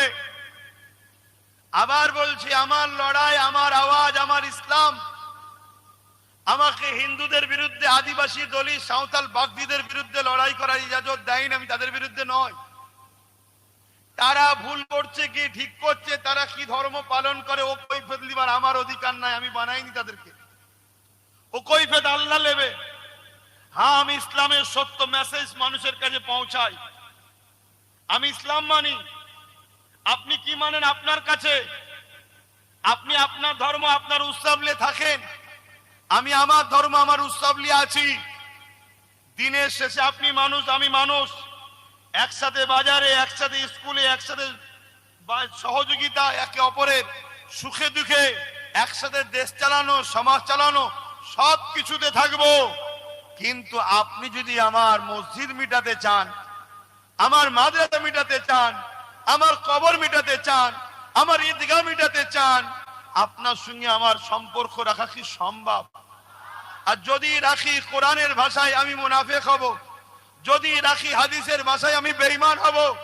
আর মুনাফিক বেঈমানের ঠিকানা কবর থেকে শুরু করে জাহান্নাম আর জবে জীবনে কখনো বেরোবে না। এ যুবক, আল্লাহকে ভয় করো। দুনিয়াদারি করতে হবে, কিন্তু দুনিয়াদারি করতে গিয়ে খোদার সঙ্গে দুশ্মনী করবে, খোদার দিনের দুশ্মন হবে, খোদার ঘরের সঙ্গে গাদ্দারি করবে। আমার জাতের মধ্যে, আমার কওমের মধ্যে গাদ্দার আছে না নাই? আর এই গাদ্দার গুণের জন্য আজকের ফেরাউনরা বুক ফুলিয়ে ঘুরছে। এই গাদ্দার গুণের জন্য আজকের নমরুদরা বড় বড় কথা বলছে। এই গাদ্দার গুণের জন্য আজকের এজিদরা বড় বড় কথা বলে বেড়াচ্ছে। কেন জানে? আমার পুষা কুত্তা মুসলমানদের ঘরে ঘরে রাখা আছে। শুনছেন তো নাকি? আমাদের ঘরে ওগুলো হচ্ছে জালিমদের পুষা কুকুর। কথা শুনছেন তো নাকি? হ্যাঁ, এ কুকুরগুলো আমার বিরুদ্ধে বলে। এ কুকুরগুলোর মুখ দিয়ে একবারও বেরোই না যে আপনি কি করে বললেন মসজিদে উস্কানিমূলক কথা হয়। বলে একটা কুকুরের মুখে শুনেছেন? একটা কুকুরের মুখে শুনেছেন? কিন্তু এই কুকুরগুলো যখন আমি বলবো যে ওয়াকাবের দুশ্মনদের ভোট দিয়া হারাম, এরা তখন বড় বড় মিডিয়ার সামনে, পাড়াতে, অলিতে গলিতে আব্বাস সিদ্দিকীর নিয়ে সমালোচনা করে। মুনাফিক চিনুন। আমি দুটো ব্যক্তির নাম বলবো, একটার নাম আবু বকর সিদ্দিক, আর একটার নাম হচ্ছে রাইসুল মুনাফিক আব্দুল্লাহ ইবনে উবাই। দুজনের মুখেই দাড়ি, দুজনের মাথায় টুপি, দুজনের পরনায় জুব্বা, দুজনাই রাসূলুল্লাহর হাতে হাত দিয়েছে, দুজনাই নামাজ পড়েছে, দুজনাই রোজা রেখেছে, দুজনাই হজ করেছে, দুজনাই জিহাদে গেছে, দুজনাই রাসূলুল্লাহর সাথে সফরে গেছে। কিন্তু দুজনের মধ্যে থেকে একজন দুনিয়া থেকে জান্নাতের সার্টিফিকেট পাচ্ছে, আর একজন কোরআন ঘোষিত জাহান্নামী হচ্ছে। কারণটা কি? কথা কিছু শুনছেন? হুজুর দুটোই, পীরজাদা দুটোই, একটা পাঁচ আটকে গেছে, আর একটা নিজের অস্তিত্ব বাঁচাবার জন্য নিজেকে,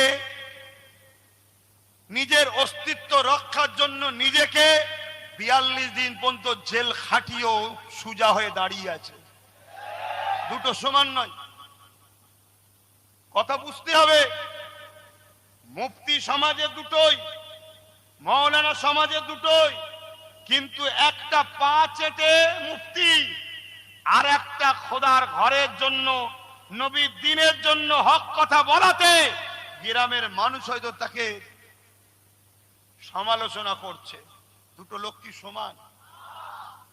এই ভারতবর্ষে যখন ব্রিটিশ হুকুমত চলছিল, ওই সময়তে একজন আলেমে দ্বীন ছিল, যিনি দ্বীনের পক্ষে, ইসলামের পক্ষে। আমার ভাইগুলো শুনছো তো? শোনো আমার সোনার ভাই, তোর জামা, তোর ওই প্যান্ট শার্ট, তোর ওই দাড়ি নেই, এগুলো তোরা ভুল করছিস, কালকে সব হয়ে যাবে। মানে গাছের ডালপালা নেই, পাতা নেই, গুড়া যদি ঠিক থাকে কালকে ডালও গজাবে, পাতাও গজাবে, ফলও গজাবে। আর যদি গুড়া কেটে ফেলিস, খুব বন্ধু শোনো আমার ভাইরা, এ দুনিয়া তোমাদেরকে আল্লাহ ও রসুলের থেকে সরাতে চাইছে। কেন? যতক্ষণ না আল্লাহ ও রসুলের থেকে সরাবে, ততক্ষণ তোমাদের মা বেটিদের ইজ্জত আবরু লুটা সম্ভব নয়। যতক্ষণ না তোমাদেরকে আল্লাহ রসুল থেকে দূরে সরিয়ে দেবে, ততক্ষণ পর্যন্ত তোমার মসজিদ মাদ্রাসার দিনকে মিটানো সম্ভব নয়। কেন? তোমরা ঢাল হয়ে দাঁড়িয়ে যাবে। তো একজন ব্রিটিশের পিরিয়ডে একজন আলেমে দ্বীন, সে ওই দ্বীনের কথা, ইসলামের কথা, মানবতার কথা, ন্যায়ের কথা, ব্রিটিশ হুকুমতের জুলুমের বিরুদ্ধে কোরআনের পক্ষে আওয়াজ তুলেছে। শুনছেন? ব্রিটিশ হুকুমত তাকে বন্দী করেছে, বন্দী করে তাকে জেলে দিয়েছে। এই ইতিহাস আমার জানা আছে না নাই? তারপরেও আজ করছি। কেন? আমরা আমাদের তকদিরের ওপরে বিশ্বাসী। তকদিরে যদি খোদা রাখে আজকের জালিমদের কারাগারে আব্বাস সিদ্দিকী বন্দী হবে, আমি তাতে রাজি। শুনছেন তো নাকি? কিন্তু জাহান্নামে যেতে আমি রাজি নই। খোদা, এইটুকু তোমার কাছে ভিক্ষা চাই, জাহান্নামে যেন না হয়ে যায়। বলুন আমিন। ওই সময়ে ব্রিটিশ হুকুমত দেখলো এই লোকটার তো বিরাট ফেমাস, আর ফেমাস গুলোকেই টার্গেট করে। হয় কিনে দলে লাও, অর্থ লাও, নারী লাগবে লাও, পদ লাগবে লাও, শুধু আমাদের দালালি করো। আর যদি না আসে তাদেরকে টার্গেট করা হয়। শুনছেন? হয় জাতির কাছে তার বিরুদ্ধে মিথ্যাচার করে বদনাম দাও, তারপরেও যদি না সরে তার ক্ষতি করো। এটা আজকে নতুন না, যুগ যুগ ধরে চলে আসছে রে বাবা। তো ওই সময় ওই উলামাকে মৃত্যুদণ্ডের ফাঁসির রায় দেওয়া হয়েছে। শুনছেন? কালকে ধরুন মৃত্যুদণ্ড হবে, আর আজকের রাত্রিরে আর একজন আলেম এসেছে জেলখানায়, এসে বলছে, ভাই তোমার তো কালকে ফাঁসি হবে, একটু কলেমা পড়ে লাও। তখন ওই জিনাকে বন্দি করেছে উলামা জিজ্ঞেস করছে, হারা ভাই, আমি তো কলেমার পক্ষে আছি বলেই তো ব্রিটিশ আমাকে বন্দি করেছে, তা তুই কলেমার পক্ষে, তোকে বন্দি করবে না? বলছে, আমি সরকারের পক্ষ থেকে মাইনে রাখা আছে। কিছু অজ বুঝছেন? কিছু অজ বুঝছেন? তাহলে আজকে সরকারের পক্ষে অনেক মুফতি মৌলানা বক্তা আছে না নাই? আবার অনেক মুফতি মৌলানা বক্তার পিছনে সরকার বিরোধী করছে না, করে না? তাহলে সেই দিনও দুরকম ছিল, আজও দুরকম আছে না নাই? এটা বুঝতে হবে।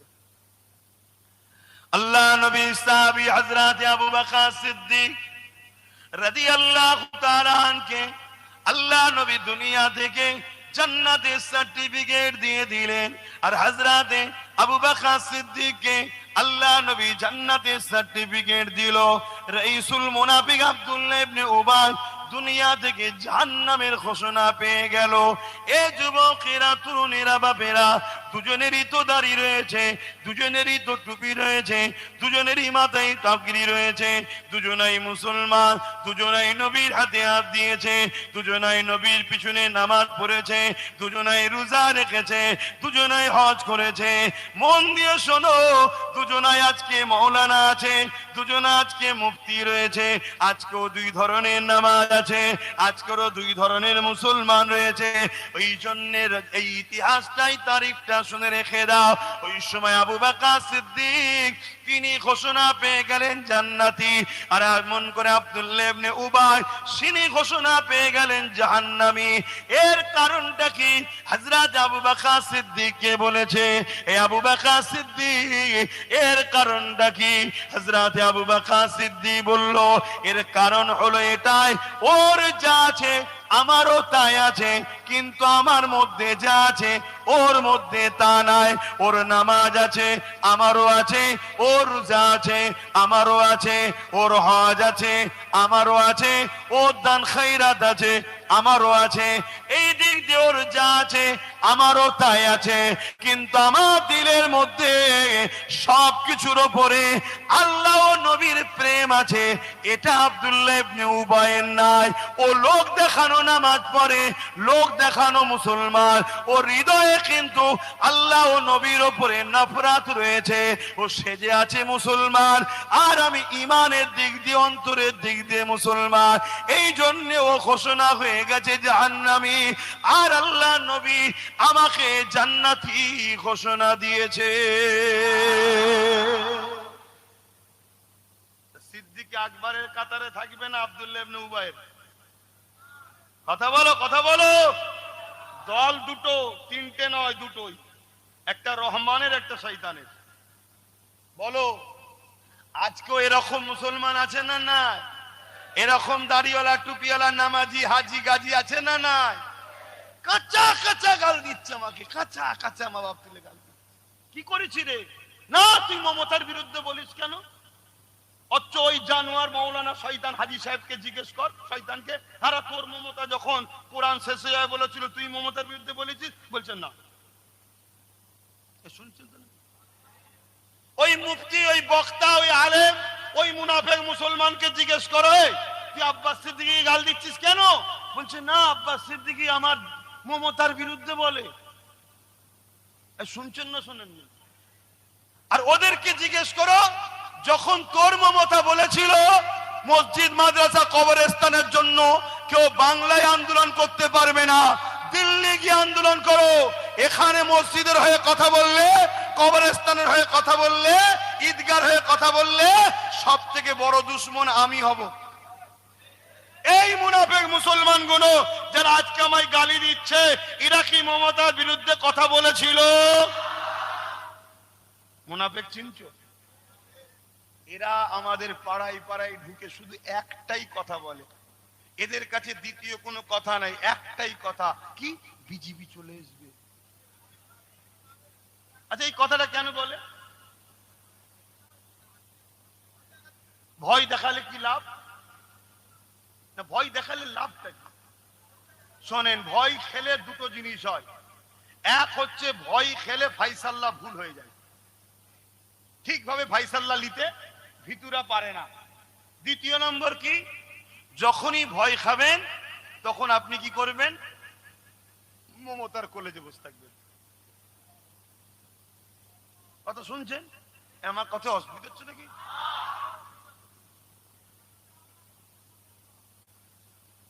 যাসনি, ও জাহান্নামী,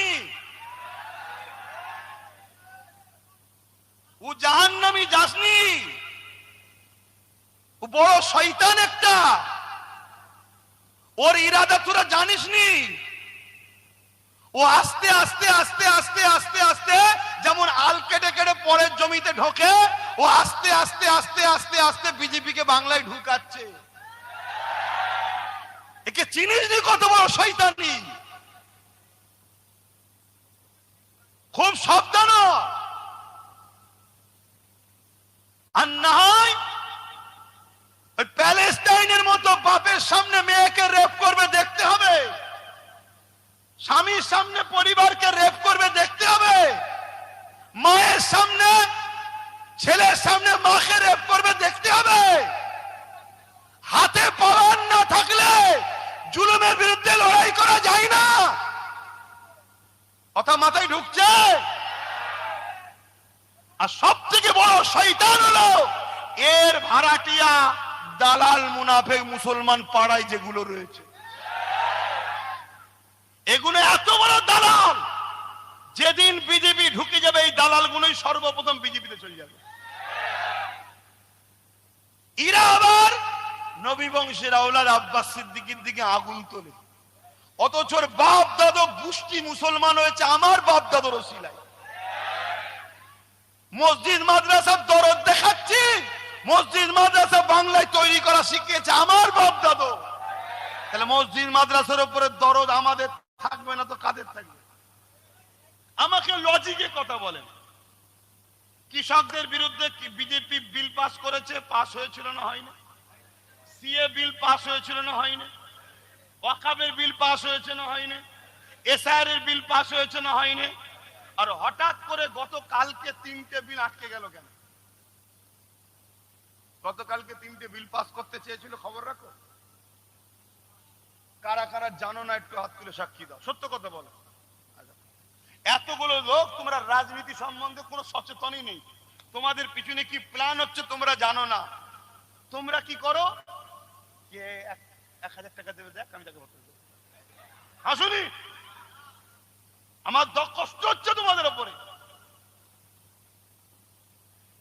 যারা বলছে বিজেপি চলে আসবে, এরা যদি সত্যি বিজেপিকে রুখতে চাইতো তাহলে কমসে কম এই কথাটা বলতো মুসলিম আলেম উলামা মুসলমান গুলো, কি দাদা পীরের আওলাদ নওশাদ যখন 30 জায়গায় দিয়েছে, ওই 30টা জায়গায় নওশাদকে দে, বাকি জায়গায় আমাদেরকে দে। শুনছেন না শোনেন? কমসে কম এই কথাটুকু বলতো যে ও কমসে কম 2021-এ একটা ছিল বলে ওয়াকাফের বেলায় কেস করে কমসে কম ওয়াকাফটাকে এখনো রুখে রেখেছে, কমসে কম এসআইআর এর বিরুদ্ধে কেস করেছে, কমসে কম কোন জায়গায় গোরক্ষক বাহিনীরা যখন মারতো কেউ পাশে দাঁড়ায় না, ওই নওশাদ বাঁকুড়ার গোরক্ষক বাহিনীদের বিরুদ্ধে আন্দোলন করে অসহায় মজলুম মানুষদের পাশে দাঁড়িয়েছিল। 1 সপ্তাহের মধ্যে জালিমকে অ্যারেস্ট করতে বাধ্য হয়েছিল, এটা নওশাদের চাপে। এরা যদি সত্যি বিজেপিকে রুখতে চাইতো তাহলে এই কথাটুকু বলতো যে দেখ আমার ঘরের ছেলে, ওকে 30টা দিচ্ছি, রেখে দে। কেন বাই চান্স বিজেপি পাল্টি মারে, কমসে কম নিজের লোকটাকে একটু সামনে দাঁড় করানো যাবে। আমরা যখন বাইরে যাই অনেক জায়গায় টাকা পয়সা ছড়িয়ে রাখি, কেন? একটা পকেট মার হয়ে গেলে বাকিটাতে কাজ করা যাবে, ঠিক তো নাকি? আজকে তুই ধর্মের উপরে ভরসা করছিস, বাই চান্স ডুবিয়ে দেয়, তাহলে অন্য যদি একটা 10, 15, 20, 30টা থাকে, কাজে লাগবে না লাগবে না? এইটুকু বলতো না বলতো না? বলেছে।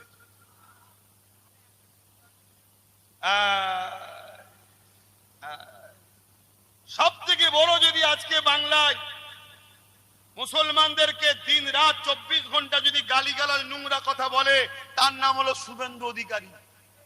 সত্য না মিথ্যা? তার ওখানে কটা থানা করেছে, উপরন্ত তার ওখানে টিএমসি যাকে ক্যান্ডিডেট করেছে গত 1 মাস আগে সে মুসলমানদের উপরে জুলুম করেছে, মুসলমানদের পিটিয়েছে। কিন্তু এলাকায় প্রচার করছে কি, যে ওখানে কেন ক্যান্ডিডেট দিল। শুনছেন না শোনেন? আরে ওইখানে কেন দিয়েছে জিজ্ঞেস করবি, ওকে উত্তর দেবে। কিন্তু আমার প্রশ্ন যেটা, সেটা হলো এই নন্দীগ্রামে তুই কটা থানা করেছিস? করেছে কি? আপনাদের এই ভাটপাড়া অর্জুন সিং আজানের বিরুদ্ধে কেস করলো, শুনেছেন? জানেন? আজানের বিরুদ্ধে কেস করেছে, টিএমসি তাকে ওয়েলকাম জানিয়ে নিজের দলে নিয়েছে। 24-এ ওইখানে দাঁড়িয়ে কলকাতাতে মিটিং হচ্ছে, টিকিট দেয়নি বলে লাভ মেরে বিজেপিতে চলে গেছে। তারপরে আবার নিয়েছে, আবার লাভ মেরে চলে গেছে। সে যখন বলল ইসলামে নাকি রেপ করা ভালো কাজ, এই তোমরা সব রেপিস, ইসলাম রেপ করতে বলেছে? এত বড় একটা সাম্প্রদায়িক কথা বলল, তার বিরুদ্ধে এই সরকার কোনো ব্যবস্থা করেছে? দেখি রেখে লাভটা কি হচ্ছে? আমি আর একটু জিজ্ঞেস করছি, এই নদিয়ায় 4 পাস এক গেঁজাখোর মাতালখোর রয়েছে, সে বলল কোরআনের সূরা তাওবার 5 নম্বর আয়াতে নাকি হিংসা ছড়াচ্ছে, তার বিরুদ্ধে কয়েক হাজার মামলা হয়েছে, তাকে কি অ্যারেস্ট করেছে? আর একটা উকিল, তার একটু ফটো তোলার খুব শখ, সে একটুখানি কড়া কড়া কথা বলেছে, তাও কি মানুষের নাগরিকত্ব পাওয়ার জন্য ভোটারদের পক্ষে, তাকে অ্যারেস্ট করে বলছে মেন কালপিটকে ধরে ফেলেছি। কথা কি খারাপ লাগছে? আচ্ছা, লাগলে ফিরে আসছি। তাহলে গত কালকে 3টে বিল পাস হতে গেছে, 3টে বিল পাস হয়নি, এ খবর আপনারা জানেন। তাহলে আপনারা রাজনীতি সম্বন্ধে সচেতনই নয়। এখন একটা প্রশ্ন হতে পারে যে হুজুর সবই ঠিক আছে, আপনি জলসা মাহফিলে এসে রাজনীতি করছেন কেন? আমার ধর্মে রাজনীতির শিক্ষা আছে না? না, তাই আমি আমার জাতিকে রাজনীতি সচেতন করাচ্ছি, এটা আমার ধর্মীয় অধিকার। কারো ধর্মে কি আছে না আছে আমি জানি না, কিন্তু আমার ধর্মে রাজনীতির অধ্যায় আছে। ধর্মনীতি, সমাজনীতি, পরিবার নীতি, রাজনীতি, রাষ্ট্রনীতি, সম্প্রীতি নীতি, মানববন্ধন নীতি, বিজনেস নীতি সব ইসলামে আছে না? না। নবী পাক সাহাবাদেরকে রাজনীতির শিক্ষা দিয়েছে না দেয়নি? রাজনীতি কি? দেশ ও দেশবাসীর সেবার নাম রাজনীতি। রাজনীতিটা কি? দেশ ও দেশবাসীর সেবা, ভালো কাজ না খারাপ কাজ। কিন্তু রাজনীতির নামে কেউ যদি দুর্নীতি করে, সে পাপী। তাহলে আমি আমার কওমকে শিখাবো না যে খবরদার বাবা, রাজনীতি করছো করো, দুর্নীতি করুনি, জুলুম করুনি, অত্যাচার করুনি, খুন করুনি, রেশনের চাল যেন চুরি করে খাবে না। এটা শিক্ষা দেবো না? দেবো না? এটা দিয়ে অপরাধ। এবং এটাও তো বলবো, চুরি করা যেমন পাপ, চোরকে সাপোর্ট করা পাপ, খুন করা যেমন পাপ, খুনিকে সাপোর্ট করা তেমন পাপ, মসজিদ মাদ্রাসার বিরোধী করা যেমন পাপ, তাদেরকে সাপোর্ট করাটা পাপ, চাল চুরি করা যেমন পাপ, চোরকে সাপোর্ট করাটাও পাপ। এটা বলা কি ভুল হবে? আচ্ছা, গতকালকে 3টে বিল পাস করতে চেয়েছিল কেন্দ্রের মোদী সরকার, 3টে বিল পাস করতে পারেনি। আর আজকে আমার রাজ্য সরকার, বিগত যিনি ছিলেন, তিনি বলছে যদি বলেছিলাম বাংলা যদি দখল করতে আসো, দিল্লি দখল করব। কি বলছে? বলেছিলাম বাংলা যদি দখল করতে আসো, দিল্লি দখল করব। গতকালকে মোদির পতনের শুরু হলো। তার মানে কি হুমকি দিচ্ছে, তুই বাংলা দখল করার জন্য নাম কেটে বাদ দিয়েছিস, এত ফোর্স না পাচ্ছিস, শুনছেন? তা তুই যদি এখানে দখল করতে আসিস, আমি গতকালকে যেমন তোর বিলে সাপোর্ট করলাম না বলেই পাস করতে পারলিনি, তার আগে যতগুলো বিল করেছিস সাপোর্ট আমি করেছিলাম, তাই পাস হয়েছে। কথা মাথায় ঢুকছে? অতএব মোদিকে হুঁশিয়ারি দিয়ে বলছে বাংলা দখল করতে আসিসনি, তাহলে গতকালকের মতো আমি আর সাপোর্ট করব না, তুই বিল পাস করতে। তাহলে সেটিং ছিল না? ছিল না? তাহলে ওয়াকাফ বিল পাস করার পিছনে এর হাত আছে না নাই? এসআইআর বিলের পিছনে এর হাত আছে না নাই? সি এর পিছনে এর হাত আছে না নাই? আগামীতে এনআরসির সময়ও হাত থাকবে না? থাকবে না? না, ওটা হাত কেটে দিতে হবে, ওই দায়িত্বটা আপনাদের নিতে হবে। কষ্ট হচ্ছে? কষ্ট হচ্ছে না? হ্যাঁ, মুনাফিক মুসলমানের কষ্ট হচ্ছে। ধর্মসভায় গিয়ে বলবি কেন, ওরে মুনাফিক শয়তান মুসলমান, শয়তান মুনাফিক মার্কা মুসলমান। শোন, যখন মমতা রেড রোডে গিয়ে ধর্ম নিয়ে রাজনীতি করে, তোর বুকে ব্যথা হয় না কেন? যখন ইফতার পার্টির নামে আমার ইফতারকে নিয়ে নাটক ড্রামা করে, তখন তোর বুকে ব্যথা হয় না কেন? হ্যাঁ, যখন বলে কোরআন শেষ হয়ে যাবে, আমার উন্নতি শেষ হবে না, তখন তোর বুকে ব্যথা হয় না কেন? অতএব ফারাক ছিল, ফারাক আছে, ফারাক থাকবে। মুমিন মুসলমান আর মুনাফিক মুসলমান এক না আলাদা?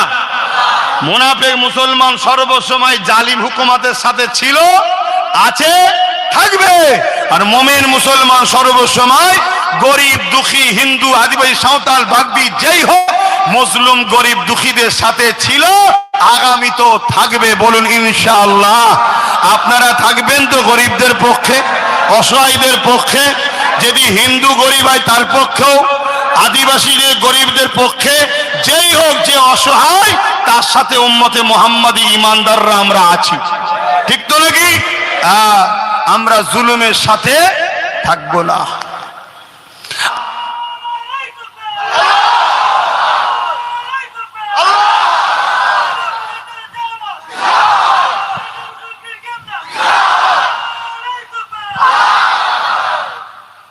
আপনারা কি বুশের পক্ষে? বুশ কেন?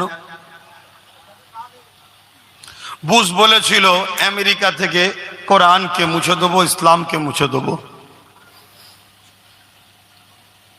আমার আল্লাহ বুশের কন্যাকেই ইমানের কালেমা পড়িয়ে কোরআনের হাফেজা করেছে। জোরে বলুন সুবহানাল্লাহ। তাহলে আপনারা বুশের পক্ষে নয়, তাই তো? তা বুশের বিরোধী করলে আপনাদের অসুবিধা আছে? তো বুশের কোয়ালিটি আজকে যদি কেউ কোরআনের বিরোধী করে, তার বিরোধী করলে আপনার অসুবিধা হওয়া উচিত। আর যদি অসুবিধা হয় তাহলে জানতে হবে। বলুন বলুন, হাওয়া আটকে বসাছো কেন? হ্যাঁ শুনছেন ভাই? আচ্ছা, এই অজগুলো যদি না করতাম আমার দাওয়াত হতো না? কিন্তু আমি আমার কোরআনকে ভালোবাসি, কোরআনের পক্ষে বলবো না?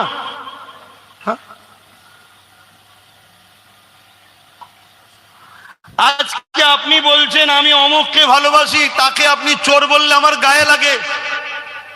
আমি অমুককে ভালোবাসি, তাকে যদি আপনি অন্যায় করছেন বলে আমার গায়ে লাগে।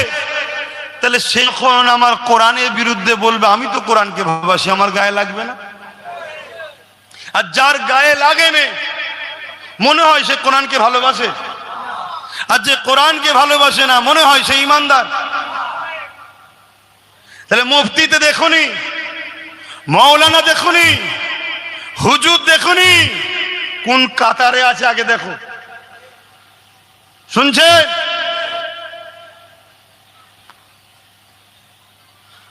আলু, পটল, শাক, সবজি কোনো ভালো না খারাপ, কিন্তু যে পাত্রে রাখা আছে ওই পাত্রটা হচ্ছে টয়লেট পরিষ্কার করার। এগুলোকে আর নেবেন আপনি, খাবেন? রুচি বলছে খাবো না, কেন? খাদ্যটা ভালো, জিনিসটাও ভালো, কিন্তু যে প্লেটে আছে ও আর খাবার নয়। তো তুই মৌলানা ভালো কথা, মুফতি ভালো কথা, বক্তা ভালো কথা, পীরজাদা ভালো কথা, কিন্তু যাকে মা বলে ফেলেছিস তুই এই ট্রেনের প্লেটে উঠে পড়েছিস, আর চলবে না। এরা যতটা চেষ্টা করছে এই কোরআন বিরোধী নেতা নেত্রীদেরকে বাঁচাবার, এর থেকে যদি 1% এরা জাতিকে জাগাতো, তাহলে এদেশের দুশ্মন, এদেশের গদ্দার এবং ইসলামের দুশ্মন, প্রকাশ্য দুশ্মন ওই জালিম কেন্দ্র সরকার, তাহলে টিকে থাকতে পারত না। তার দিকে নয়, সেই ঘুরিয়ে ফিরিয়ে মানুষের মধ্যে একটা আতঙ্ক তৈরি করো, এর ভয় দেখাও আর এর কোলে তোলো। এই বীজখানে যারা দালালি করছে, এই দালাল গুলোকে আগে আমাদের চিনতে হবে। কি হয়েছে? তুমি অজ করছিলে না এই কালকে?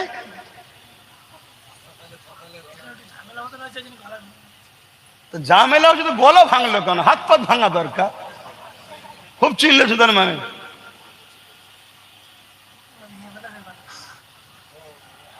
কি নিয়ে ঝামেলা হয়েছে আমি জানি না, এখন শুনছি। অত জানারও আমার দরকার নেই। আমি এতটুকু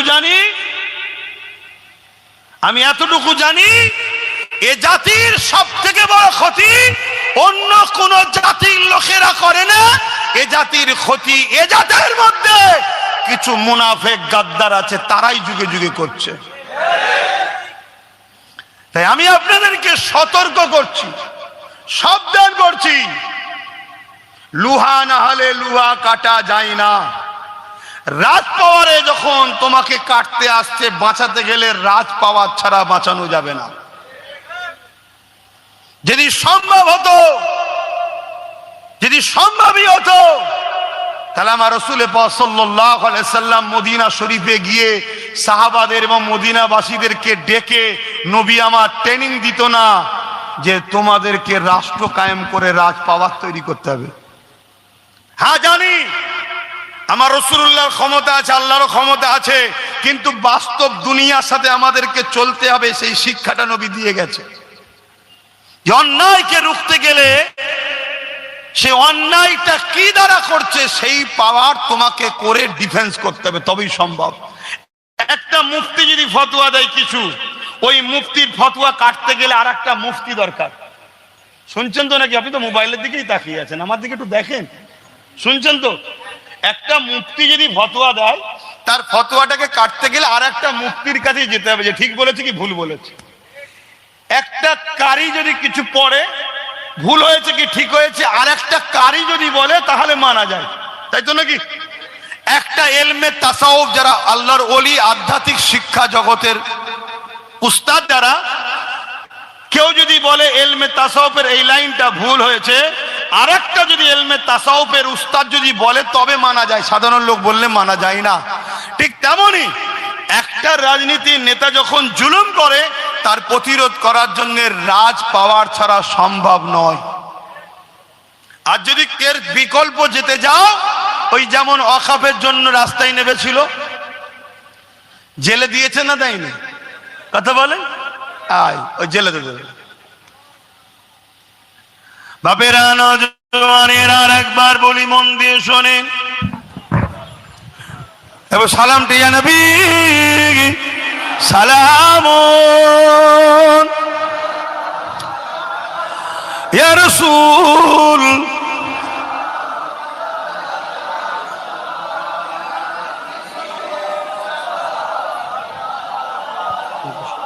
হাতে না লেগে যায়।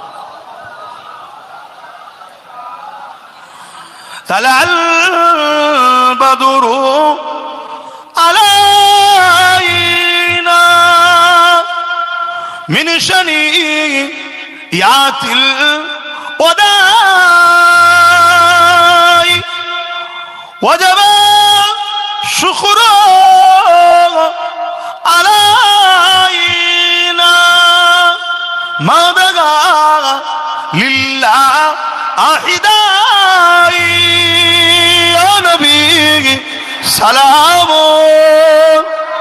মহব্বতে ইমানের গলায় পড়ো,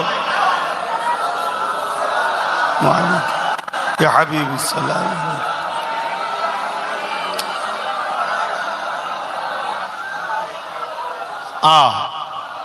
শোনো আমার ভাইরা, তোমাদেরকে অনেকে টন্টিটকিরি মারে। হ্যাঁ, আব্বাস সিদ্দিকী সাজা গুটকা খোর, প্যান্ট শার্ট পরা, দাড়ি চাচা বলে না। আমি গর্ব করে বলছি, তোমরা হয়তো অনেক ভুল করছো, কিন্তু তোমাদেরকে পেয়ে আমি এই জন্যে গর্ব করছি, তোমরা কমসে কম ইসলামের সঙ্গে গাদ্দারি করোনি। তোমরা গাদ্দার নয়, তোমরা দালাল নয়। কথা মাথায় ঢুকছে? তোমরা হালকা বয়সে তো ভুল করছো, কিন্তু তোমাদের ইমান, তোমাদের প্রেম কোরআন দিনের উপরে যা আছে, এর ওসিলায় আল্লাহ তোমাদেরকে দেখে লিও। যদি বেঁচে থাকো, একদিন তোমরা নামাজি, মুসল্লি, হাজি, আল্লাহ আল্লাহ রসুলের পাগল হয়েই ইনশাল্লাহ কবরে যাবে। আর যদি হায়াত আল্লাহ নাও দেয়, মনে রেখে দিও, তোমাদের দিল যে কোরআন দিনের প্রেম আছে, কারবার করো, ব্যবসা করো, রাজনীতি করো, যাই করো, দিনকে ভুলে করোনি। এই যে নমুনাটুকু আছে, এর বিনিময়ে আল্লাহ তোমাকে তওবা করার সুযোগ দেবে। বলো সুবহানাল্লাহ।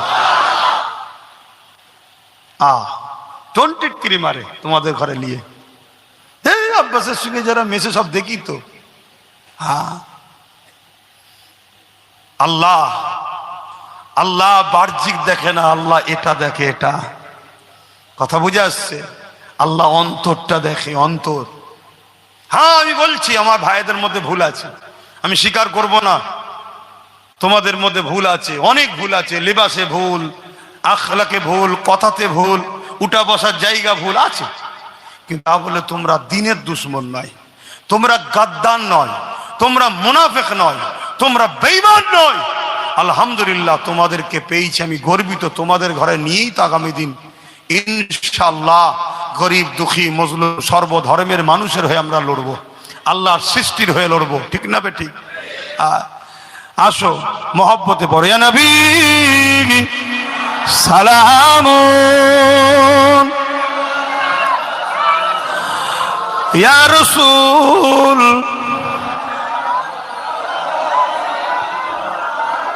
ইন্না লিল্লাহ।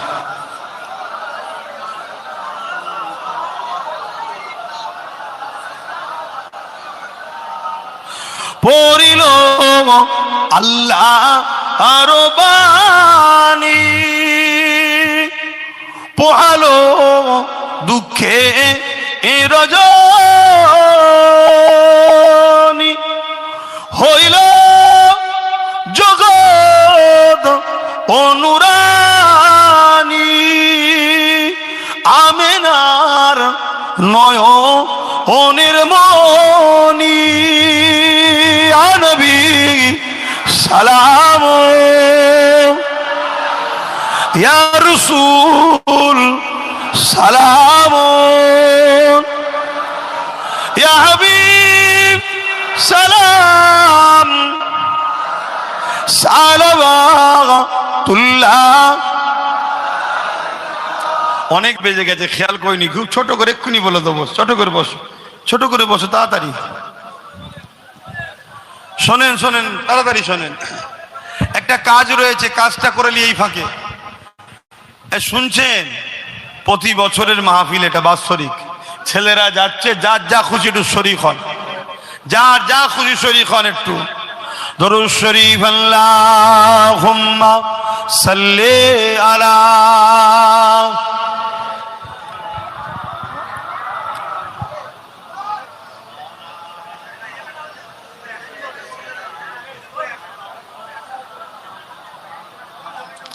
আল্লাহুম্মা সাল্লি আলা।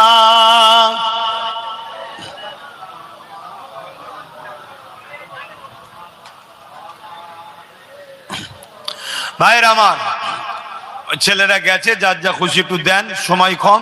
একটা কথা বলি, ঈমান আছে না নাই নিজে নিজে বুঝবেন কি করে?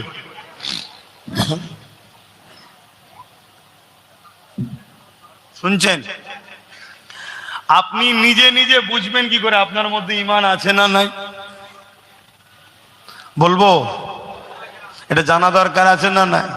হ্যাঁ, আল্লাহ নবী বললেন, যখন কোনো মানুষ অন্যায় করবে, যদি তাকে ধরিয়ে দেওয়া হয় তুমি এটা অন্যায় করছো, আর সে যদি তখন অনুতপ্ত হয় যে হ্যাঁ ভাই এটা ভুল, তার মধ্যে ঈমান আছে। বলুন সুবহানাল্লাহ। আর শোনার পরে সে যদি বলে আরে রাখতেছো কথা, আল্লাহ রসুল বলছে তার মধ্যে ঈমান নাই। শুনলেন? এবার নিজে নিজে অনুতপ্ত করুন।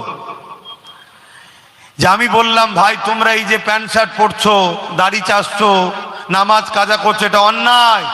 তুমি যদি নিজে নিজে অনুতপ্ত হও যে সত্যি আমরা ভুল করছি, অন্যায় যদি মনে করো যে হ্যাঁ অন্যায়, তার মানে তোমার মধ্যে ঈমান আছে, কিন্তু গুনাহ করে ফেলেছো। আর যদি বলে তো সব বাধ্যতা চালানো হবে একটু, তার মানে ঈমান। আল্লাহ নবী বলছে যার মধ্যে তিনটের মধ্যে একটা বৈশিষ্ট্য পাওয়া যাবে, তিনটে লক্ষণের মধ্যে একটা লক্ষণ যার মধ্যে থাকবে তার মধ্যে ঈমান আছে। আর যার মধ্যে এই তিনটের মধ্যে কোনোটা নাই তার মধ্যে ঈমান। একটু বলবেন না আওয়াজ? কি লক্ষণ, কি বৈশিষ্ট্য, কি নমুনা? শুনবেন না? নাম্বার ওয়ান, আল্লাহ রসুল বলছে আমার উম্মত যখন অন্যায় দেখবে হাত দিয়ে রুখবে।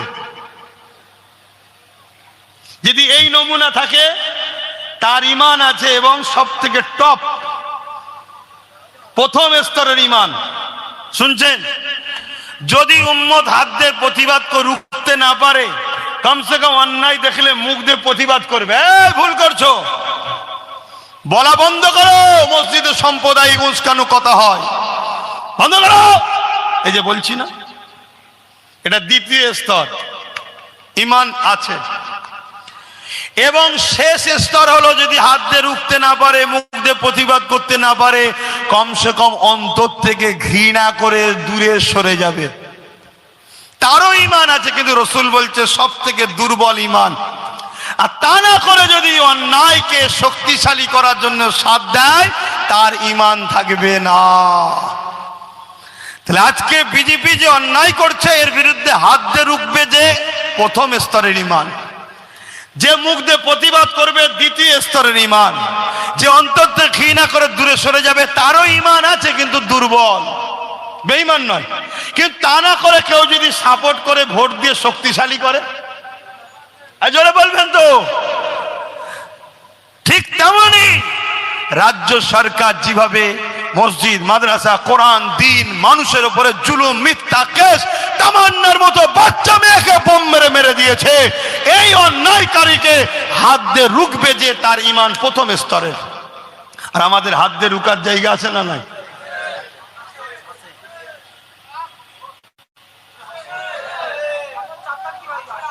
সুইচটা দিবার সময় দিলেন আল্লাহ, এ জালিম, একে দিলাম না, পারবেন তো? ঠিক বলছেন? ওখানে আমি থাকবো না, কে থাকবে? আল্লাহ দেখছে। ওয়াকাফের দুশ্মনকে আল্লাহ ভোট দেব না। যে ওয়াকাফকে বাঁচাতে গেছিল, সে নবী বংশের আওলাদকে দিলাম। শুনছেন না শোনেন না? তাহলে হাতে ক্ষমতা আছে না? না, এখনো হাতে ক্ষমতা আছে। কষ্ট হলো? অসুবিধা হচ্ছে তো ভাই আমার? যদি হাত দিয়ে রুখতে না পারে, তাহলে মুখ দিয়ে প্রতিবাদ। যদি মুখ দিয়ে প্রতিবাদ করতে না পারে, অন্তর থেকে ঘৃণা করে সরে যাবে। তা না করে কেউ যদি এই জালিমকে ভোট দিয়ে শক্তিশালী করে, তার ঈমান আছে? তাহলে যত মুফতি, মৌলানা, বক্তা সব দেখছেন কি অবস্থা, ভাবছেন এদের? এদের যদি দম থাকে আমার সঙ্গে বাহাসের চ্যালেঞ্জ দিয়ে বসুক না। শুনছেন তো নাকি? কোন যুক্তিতে, কোন দলিলে এরা পতন করবে? একটাই কথা বলবে, বিজেপিকে রুখতে হবে। তো তাই তো বিজেপিকে যদি রুখতেই হয়, তো বিজেপিকে তো আমরা রুখবো, কারণ বিজেপি সব থেকে বড় দুশ্মন মুসলমানদের। তো বিজেপিকে রুখার জন্য বিজেপির বোনের ঘাড়ে দায়িত্ব দিলি কেন? ওর জন্মটা তো হয়েছে 1998 কংগ্রেস থেকে শেষ করবে বলে টিএমসি দলটা জন্ম দিয়েছে বিজেপি। কে বলছে? বিজেপির লোকেরাও বলছে, টিএমসির লোকেরাও বলছে। বলেছে না বলেন? বিজেপির লোকেরা বলছে টিএমসি কে ভোট দাও, টিএমসির লোকেরা বলছে বিজেপি কে ভোট দাও। বলছে না বলেন? এই যে আমার ভাইয়ের বিরুদ্ধে দাঁড়িয়েছে, ও নিজেই বলছে, ও নিজেই বলছে। আবার আমাদের সরকার বলছে আমার প্রিয় লোক, যাকে কিছুদিন আগে বলেছে বোম মারিস। তো সরকারের প্রিয় লোক হচ্ছে বোম বাঁধালো। তাহলে সরকারটা কত ভালো? এই কথা বুঝছেন না? বোঝেন না? ছেলেরা গাচ্ছে দিচ্ছেন তো, খুব মনে কষ্ট দিচ্ছি নাকি? মনে খুব কষ্ট হয় আর দাওয়াত করবেন না।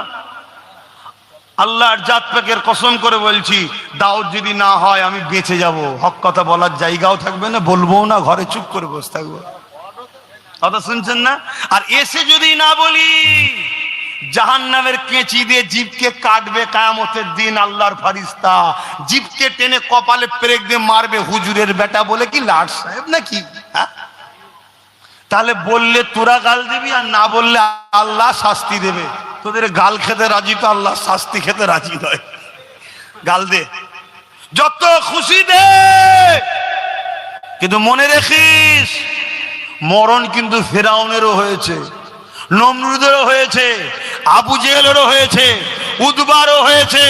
সেদিন ছিল ফেরাউনের সঙ্গে মুসা নবীর লড়াই, সেদিন ছিল ইব্রাহিম নবীর সঙ্গে নমরুদের বিরুদ্ধে ইব্রাহিম নবীর লড়াই। শুনছেন শুনছেন শুনছেন শুনছেন? সেদিন ছিল ঈদের বিরুদ্ধে হোসাইন পাকের লড়াই, সেদিন ছিল মুজাদ্দেদ আলপে সানির হতভাগা আকবরের বিরুদ্ধে লড়াই, সেদিন ব্রিটিশদের বিরুদ্ধে মুজাদ্দেদ জামান দাদা হুজুরের লড়াই। আজকে কোরআন ও ইসলামের দুশ্মন দিদি মুদির বিরুদ্ধে আব্বাস সিদ্দিকীর লড়াই। আমার সাথে থাকবেন না? থাকবেন না? হাত তুলে বলুন। মার খেতে হবে, জেল খাটতে হবে, ঘর ভেঙে দেবে, দোকান ভেঙে দেবে, আবার ওই ভান্ডার বন্ধ করে দেবে মা বোনেদের। কত হুমকি দেবে, সব হুমকি ঠান্ডা হয়ে যাবে। শুধু চিৎপাত করে দাও, শুধু উল্টে দাও, ব্যাস। কথা বুঝে আসছে না? না, একটাকে রুখতে পারিস না, 2, 10টা, 15টা, 20টা হলে কি হবে ভাবতে পারছো? কি গো আমার মৌলানা ভাইরা, বুঝছো তো নাকি? হ্যাঁ, আমি কিছু ভুল বললাম, কষ্ট পেলেন? এই আমার ভাই মন খারাপ করে বোঝাচ্ছ কেন? এই সাদা গেঞ্জিওয়ালা, হ্যাঁ হাসো, হ্যাঁ হাসলে ঠিক লাগলে এবারে যে ঠিক আছে, লাইনে আছে। না হাসলেই তো টেনশন, এখানে কেউ বাকি নেই তো, সব ঠিক আছে, কোনো টেনশন করোনি। আমরা মরলে শহীদ, বাঁচলে গাজী, জোরে বলুন সুবহানাল্লাহ। আমরা মরলে শহীদ, বাঁচলে গাজী, বলুন সুবহানাল্লাহ। আমরা মরলে শহীদ, বাঁচলে গাজী, জোরে বলুন সুবহানাল্লাহ। কেন? আমরা চোর নয়, ডাকাত নয়, খুনি নয়, লুটেরা নয়, ধর্ষকদের সাথে নয়, জালিমদের সাথে নয়, দেশের বিরুদ্ধে নয়। আমরা মানবতার পক্ষে, ইনসাফের পক্ষে, ইনসানিয়তের পক্ষে, গরিবের পক্ষে, হিন্দু, দলিত, আদিবাসী, সাঁওতাল, বাগদি, যেই হোক, মহান স্রষ্টার সৃষ্টির পক্ষে, কাউকে জুলুম করার পক্ষে আমরা নয়। এটাই ইসলাম শিখিয়েছে, তার মানে ইসলামের পক্ষে। আর ইসলামের পক্ষে দাঁড়িয়ে যে মরে তাকে শহীদ বলা হয়, যে বিজয় হয় তাকে গাজী বলা হয়। জোরে বলুন সুবহানাল্লাহ। আমাদের লস নেই। আমি চ্যালেঞ্জে বলে যাচ্ছি, এতগুলো মিডিয়া হচ্ছে, ওই দালালি করে কারো গদি বাঁচাবার জন্য যারা ভকভক করার মসজিদ মাদ্রাসার কথা মুখ দিয়ে পাওয়া যায় না, ওই হারামখোর জাকাত খেকো মৌলী সাহেবদের কথা আমার সামনে বলবেন না। এরা জাকাত খাওয়া মৌলী সাহেব, এরা এতিম গরিব বিধবা আসে গরিবদের টাকা ঝেড়ে খাওয়া মৌলী সাহেব। আর যদি অন্যায়ের বিরুদ্ধে প্রতিবাদী মুখ হতো, তাহলে আমার বিরুদ্ধেও যেমন বলছে এর বিরুদ্ধেও বলতো।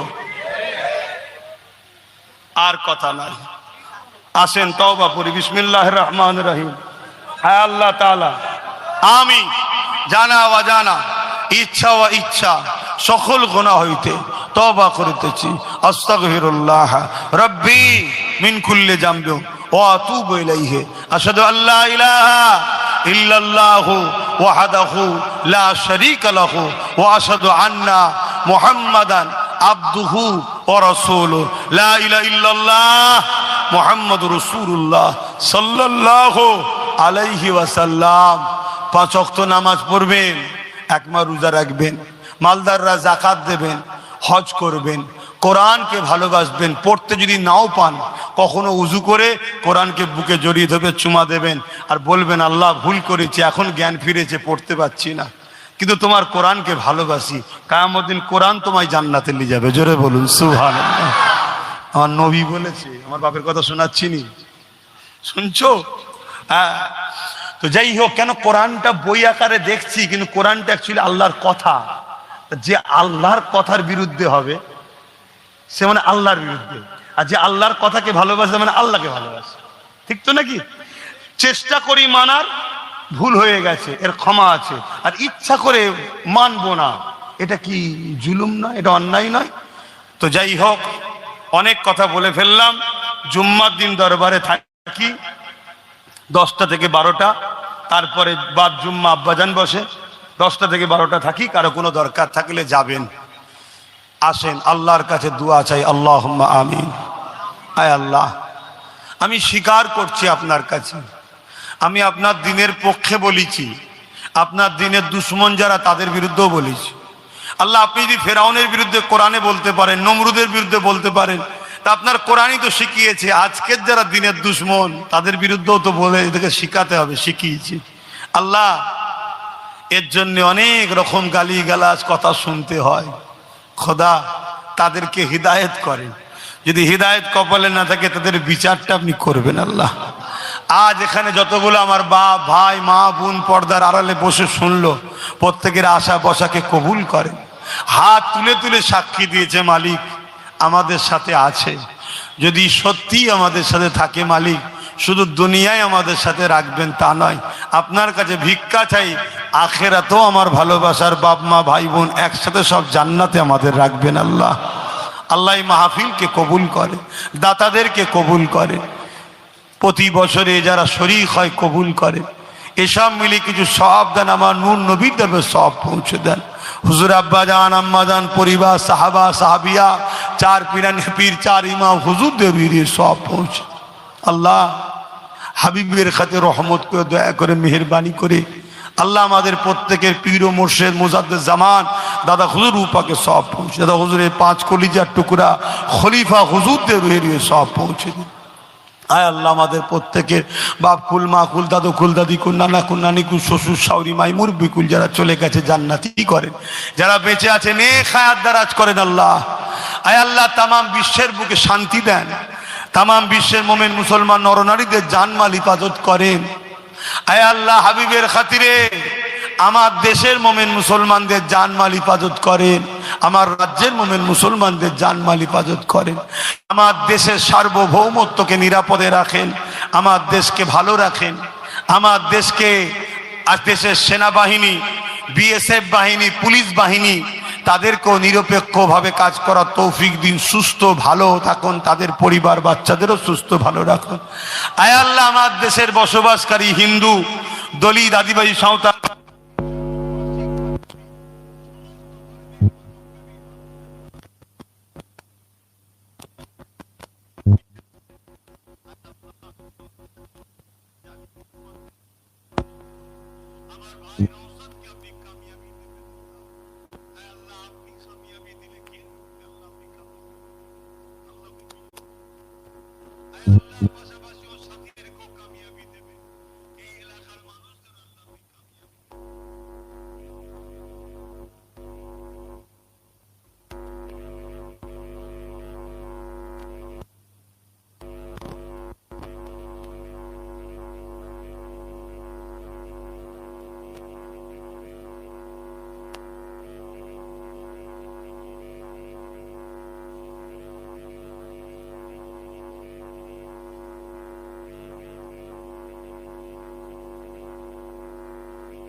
এজিদের বিরুদ্ধে লড়েছিল।